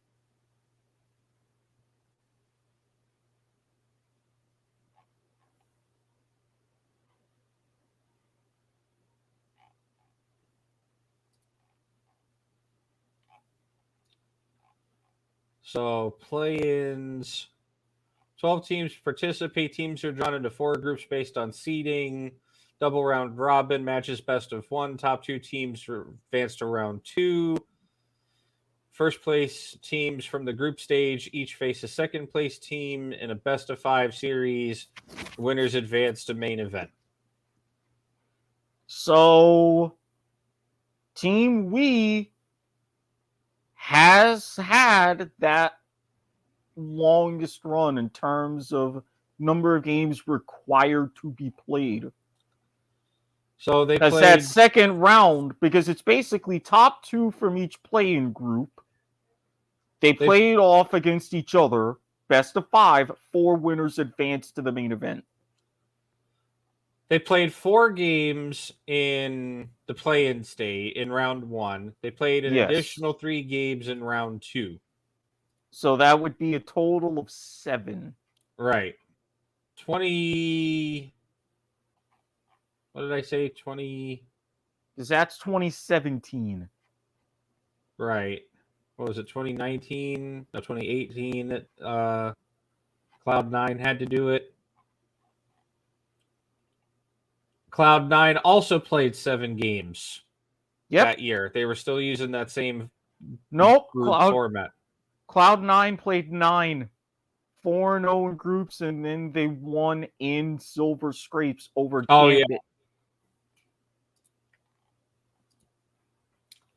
But for the purposes of longest run, I'm going to say that counts because it's the same form.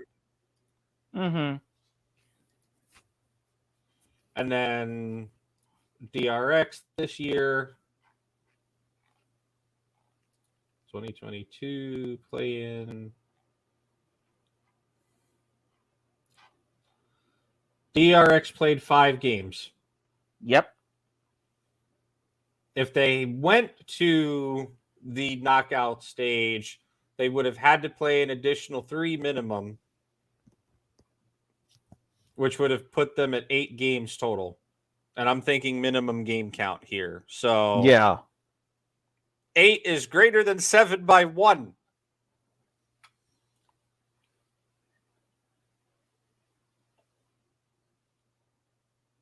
So even if they played the absolute minimum amount of games necessary and win, right? Mm-hmm. And get out of play-ins, it's still 8 games. If they went to the maximum, it would be 10. Actually, no. Sorry, let me think about that. If you went ahead and you had to play the maximum, it would be 15. Yeah. Because if you started in the elimination round and not the qualification round,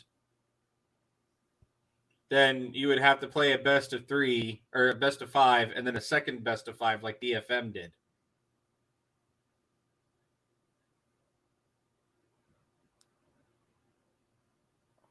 So, yeah, 5 plus 6 is 11. That's the minimum amount of games you got to play to get out of play-ins from. You're probably going to be at 3rd or 4th. Well, yeah, I'd say 3rd or 4th.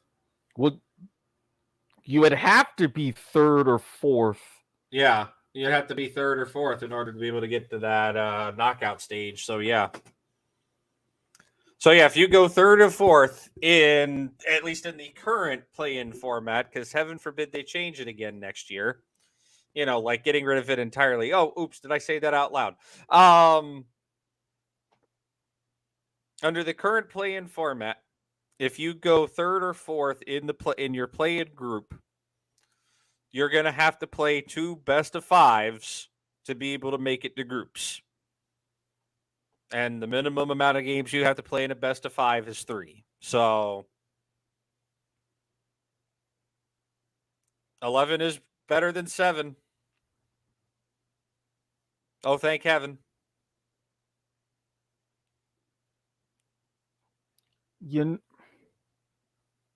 I'm not going to do it because, damn it, now I want a Slurpee. No. I want my monkey, damn it. I earned that one.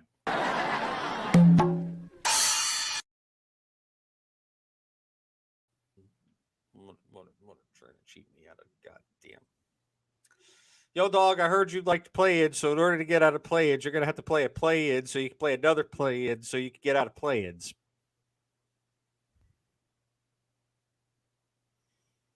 Yeah, pretty much.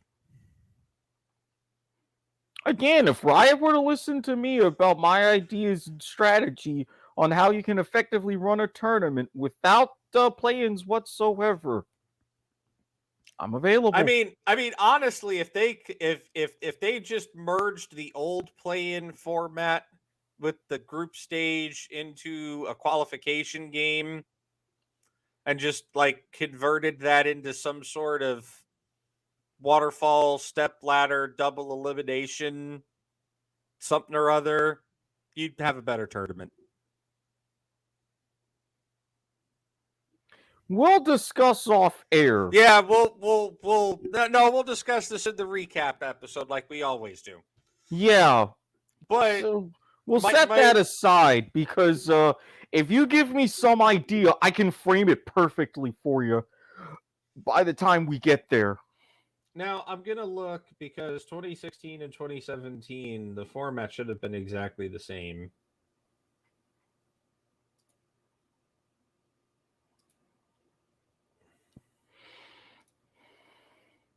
Or sorry, 2017 and 2018.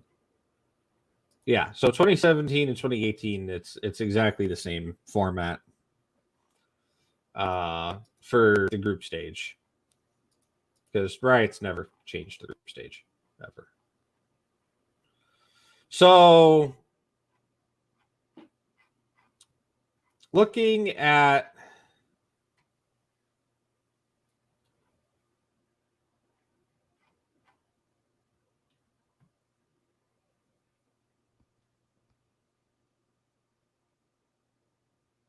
4.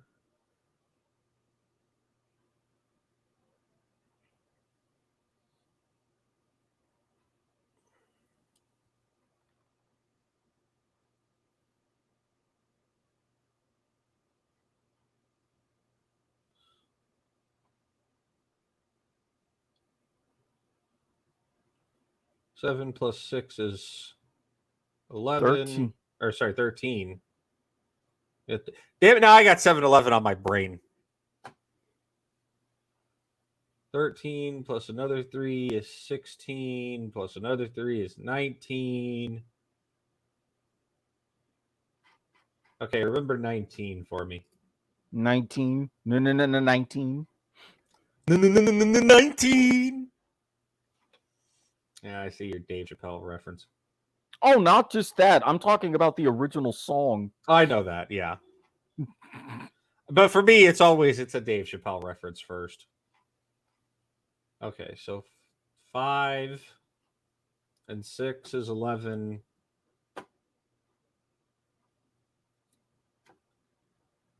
Plus 3 is 14. Plus 3 is 17.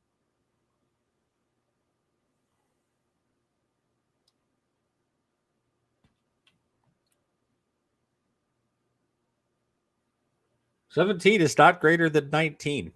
No, it is not. So yeah, in order to have the deepest run from play-ins at Worlds and match or beat Cloud9 / Team WE, you need to do the whole play from third, fourth, and play-ins. Because it took 19 games for Cloud9, because that's who I was just counting, to reach the semifinals. Including the minimum 3 games in the semifinals back in 2018.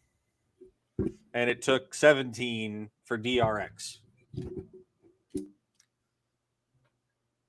I'm trying to hype DRX up a little bit here, but man, the stats are just all like, no. See, if you were going to do that, I can do one better. And this will relate to everything. Traditional sports fans, betting, all of that. The National Collegiate Athletics Association. Ah, yes, our friends over at the NCAA. Originally founded turn of the century. They have been running a tournament to determine a championship in men's basketball since 1939. That's a long ass time. Almost 100 years. It is. The tournament is expanded for the latest time in 2011 to include 68 teams. That's a lot of teams.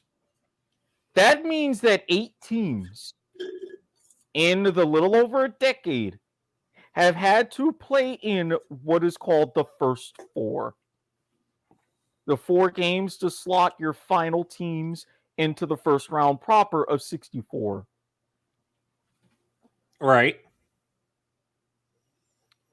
There have been 2 teams in this decade that have gone from the first 4 to the final 4.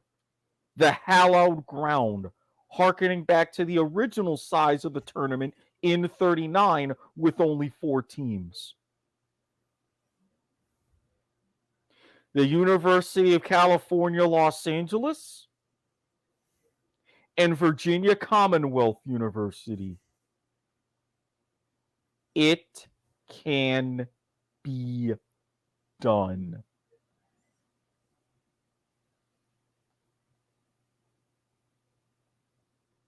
Well, guess what? We're at the semifinals right now, right? But that's just it. If hold on, let me finish, because I got the sentence to end the whole conversation.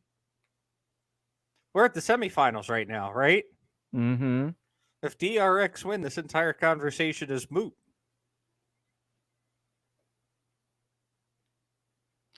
Cloud9 and Team WE got stopped in the semifinals.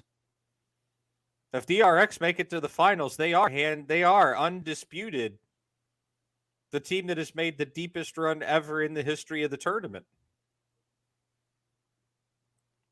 No team has gone from the play-ins, regardless of how far at the bottom of the play-ins you want to count it, or how top of the play-ins you want to count it. No team has ever gone from play-ins to finals. And this was my point. That Final Four, everybody remembers the Final Four a lot of times even more than they remember the actual championship game. So that's what I was basically saying. Yes, for DRX, play-ins to finals. Because you can argue, everybody remembers finals the most at Worlds. Oh, yes? Of course. Yeah. People still talk about people still talk about T1 Samsung. Even though Samsung won it. It can be done.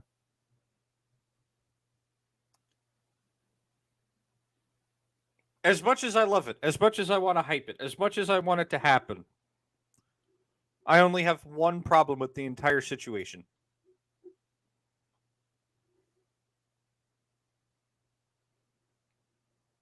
And I want you to think about it for a moment, because I think if you think about this and some of the comments we just made about the fact that it's play-ins, you'll see where I'm going with this.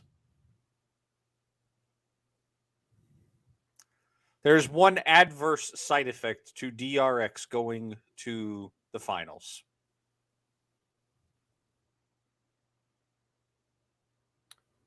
Ooh. And it just hit him. Would you like to explain to the folks at home, and we'll see if the wavelength's working? There's more film. I hadn't thought about it that way. That's the first thing that came to my mind.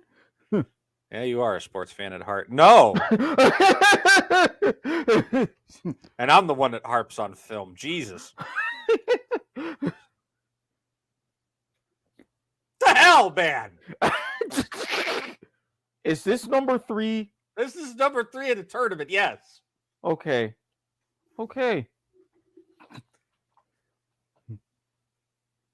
If you could argue right now it's already happening, right? But especially if DRX go to the finals, and heaven forbid, knock on wood, that T1 lose and it's JDG and DRX are magically world champions.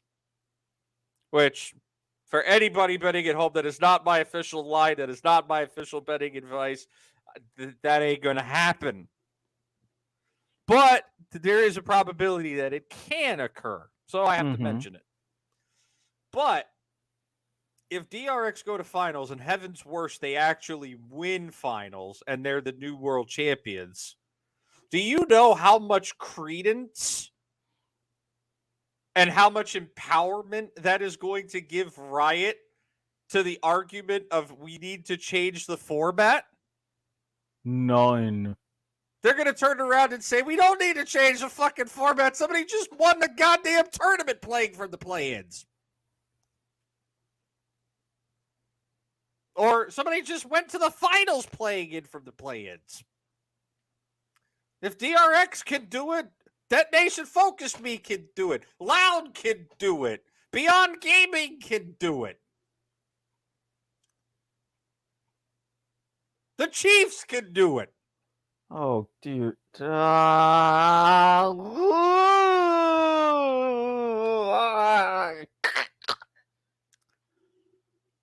I mean, we all know, realistically speaking, it's not going to fucking happen. Riot isn't realistic. We know this. But thank you. You took the words right out of my mouth. Riot definitely isn't realistic.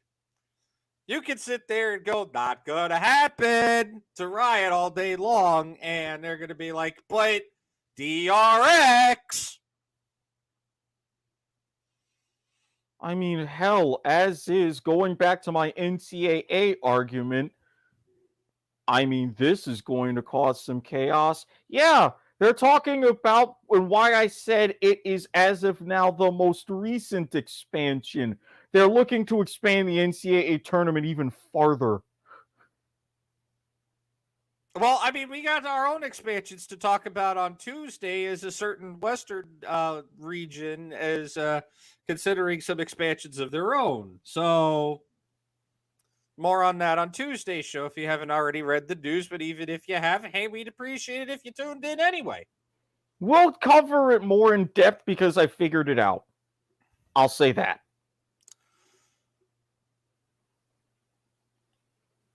But I am concerned.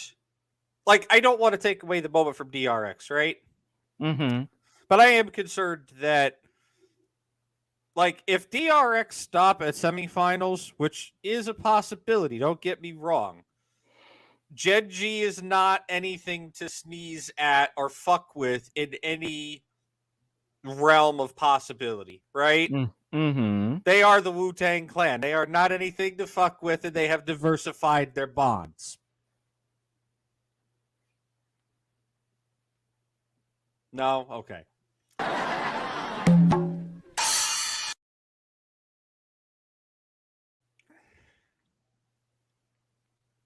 If DRX gets stopped at the play-ins, if they get stopped at the semifinals, then they join an elite group of, they're now team number 3, right? Mm-hmm. We can now say 3 regions, North America, Korea, and China, have all had teams from the play-ins make it to semis.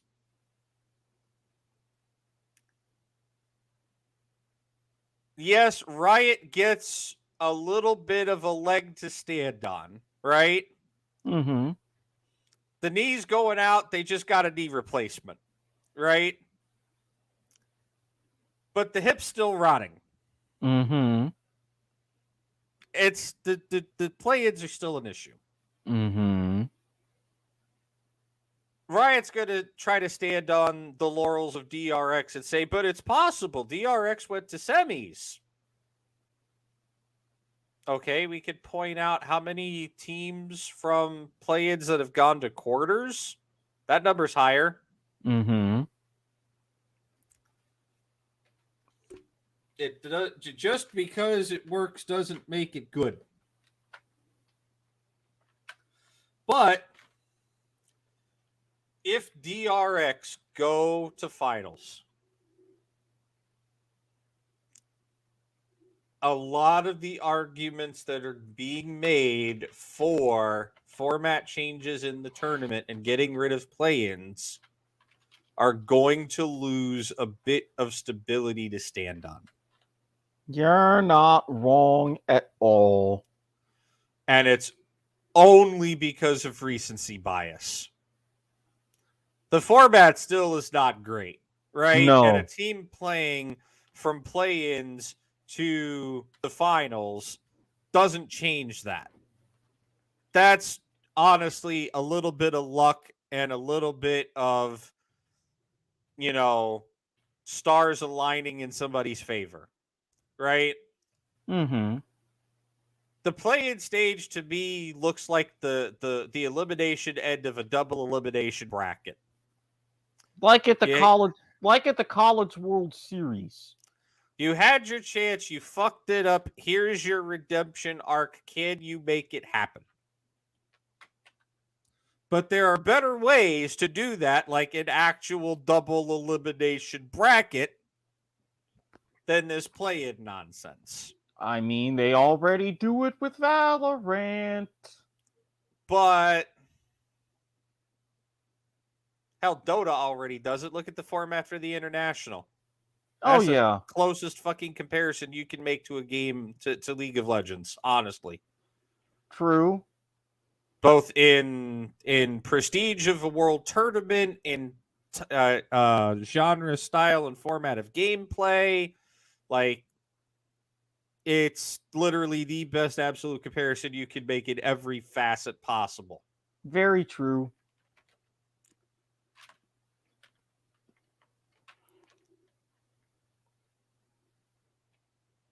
We'll talk about this more on Tuesday and definitely on our recap show, our tournament recap show after finals. But I want DRX to win. I want them to have that title of, look, we made the deepest fucking run out of anybody ever. And it would be perfect because then Riot will retire the fucking format next year and they get to keep that title permanently. And it would be a nice little, souvenir for, it reminds me of Albus Nox Luna in 2016. And I know somebody's going to be pulling into chat any moment now if they're not already there.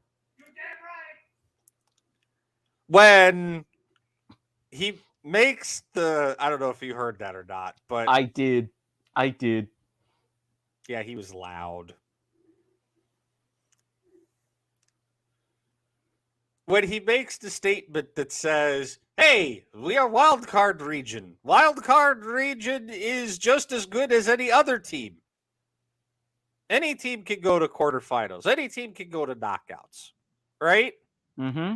That's what it reminds me of. It's like, hey, anybody can fucking do it from play-ins. Right? Mm-hmm. Because, 2016, they didn't have the fucking play-in format. Yes, the IWCQ. last say what? IWCQ, International Wildcard Qualifier. Yeah, but it was a separate tournament that nobody watched, therefore nobody cared about. I know. It wasn't lumped into the actual Worlds tournament. I'm well aware of this. That's why I put the tiny modicum of respect on its name that I could. I mean, you go to the 2016 World Championship page and you don't even get a reference to the IWCQ. So,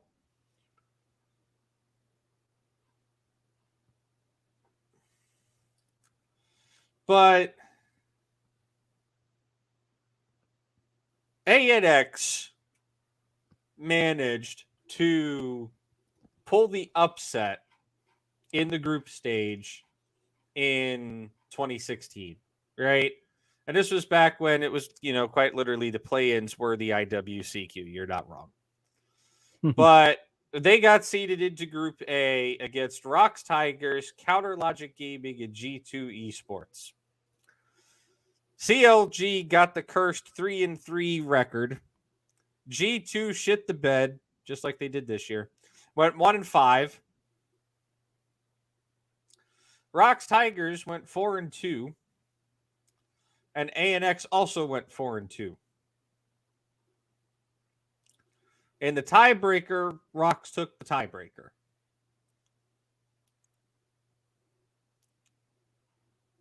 But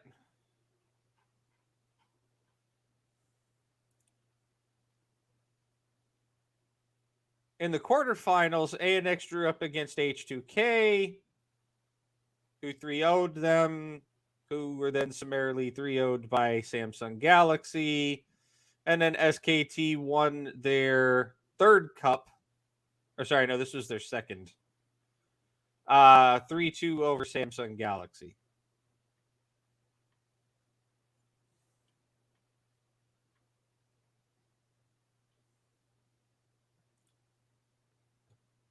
Because 2017, they were going for the three-peat and got denied by Samsung Galaxy.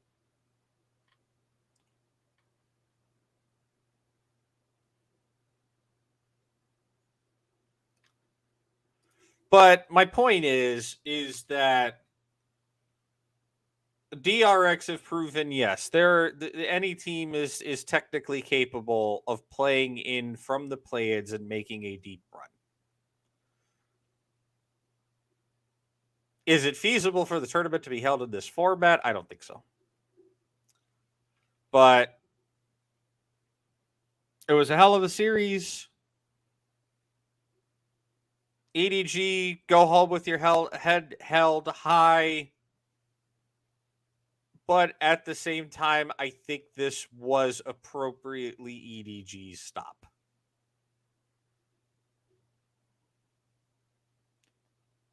I think last year they won on a fluke bad thrown draft. And yes, this is a team fight meta. Yes, EDG is a world's class caliber team fighting team. But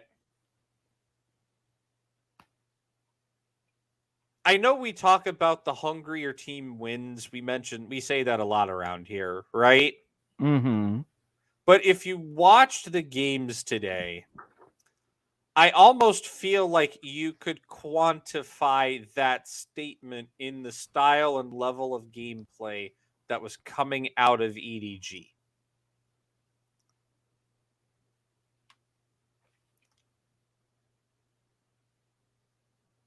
Does that make any sense to you at all whatsoever? It does. I feel that EDG did not play as hungrily as they could have. They didn't play as, I don't want to say proactively, but there were spots that a hungrier team or a more desirable team could have looked at a situation and said, hey, we can make this work, and gone in on it, where EDG didn't seem to have that. I want to say desire, because that's the only word that can come to mind right now, but I also feel like it's underselling EDG a little bit too much. Help me out here, because I think you see the train of thought I'm on, but as you can see, I'm struggling with words. Okay. Well, I'm not struggling with words, I'm struggling with phrasing. That'll be possibly for later.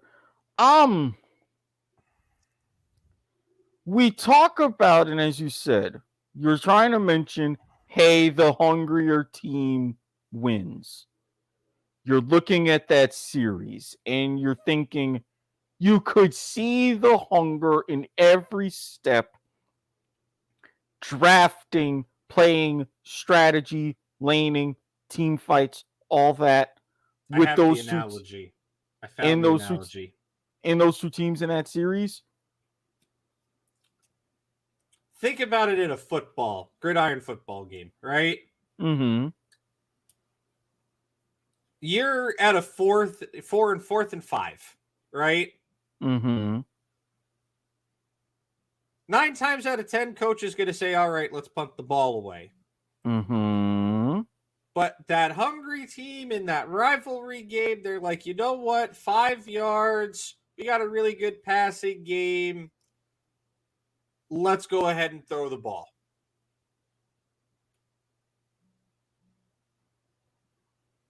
And they throw the ball and they get the first down.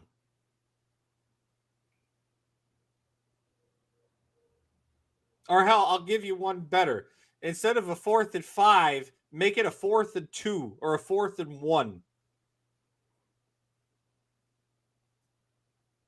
Supposed to punt the ball, and instead you quarterback sneak it over the line and get the first down. Mm-hmm.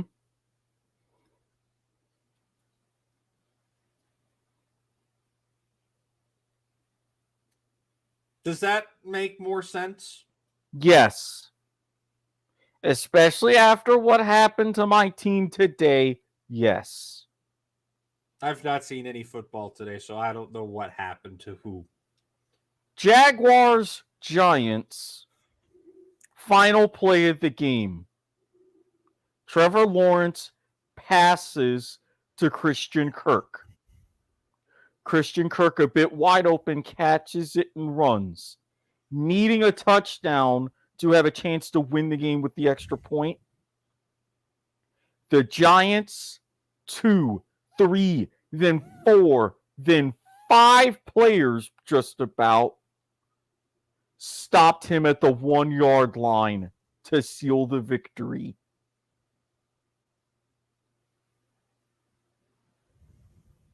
He fought and fought, but the defense fought harder.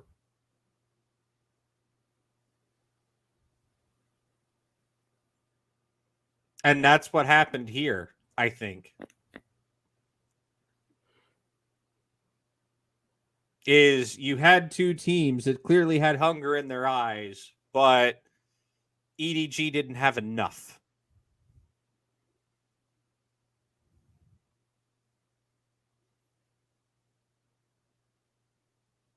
But congratulations to DRX. They're moving on. They are our fourth semifinalist as we head to Atlanta next week. We will have live in-person coverage, hopefully, Wi-Fi at the venue permitting, of, if not, we'll be doing something from the hotel, of Parallel Convergence here on the Not a Network Network.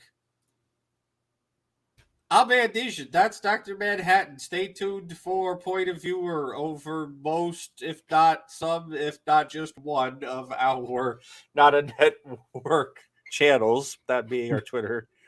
Have a good night. Thanks for watching.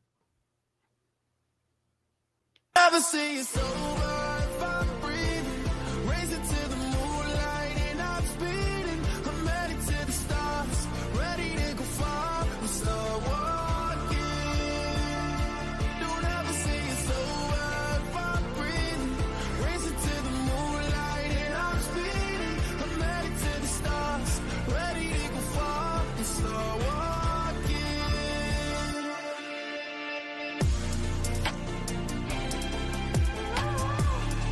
Also, very quickly before I forget, a very, very happy birthday and a wonderful big birthday present to Death. What a hell of a way to have a birthday, kid. I'm speeding, I'm headed to the stars, ready to go far, I'm start walking.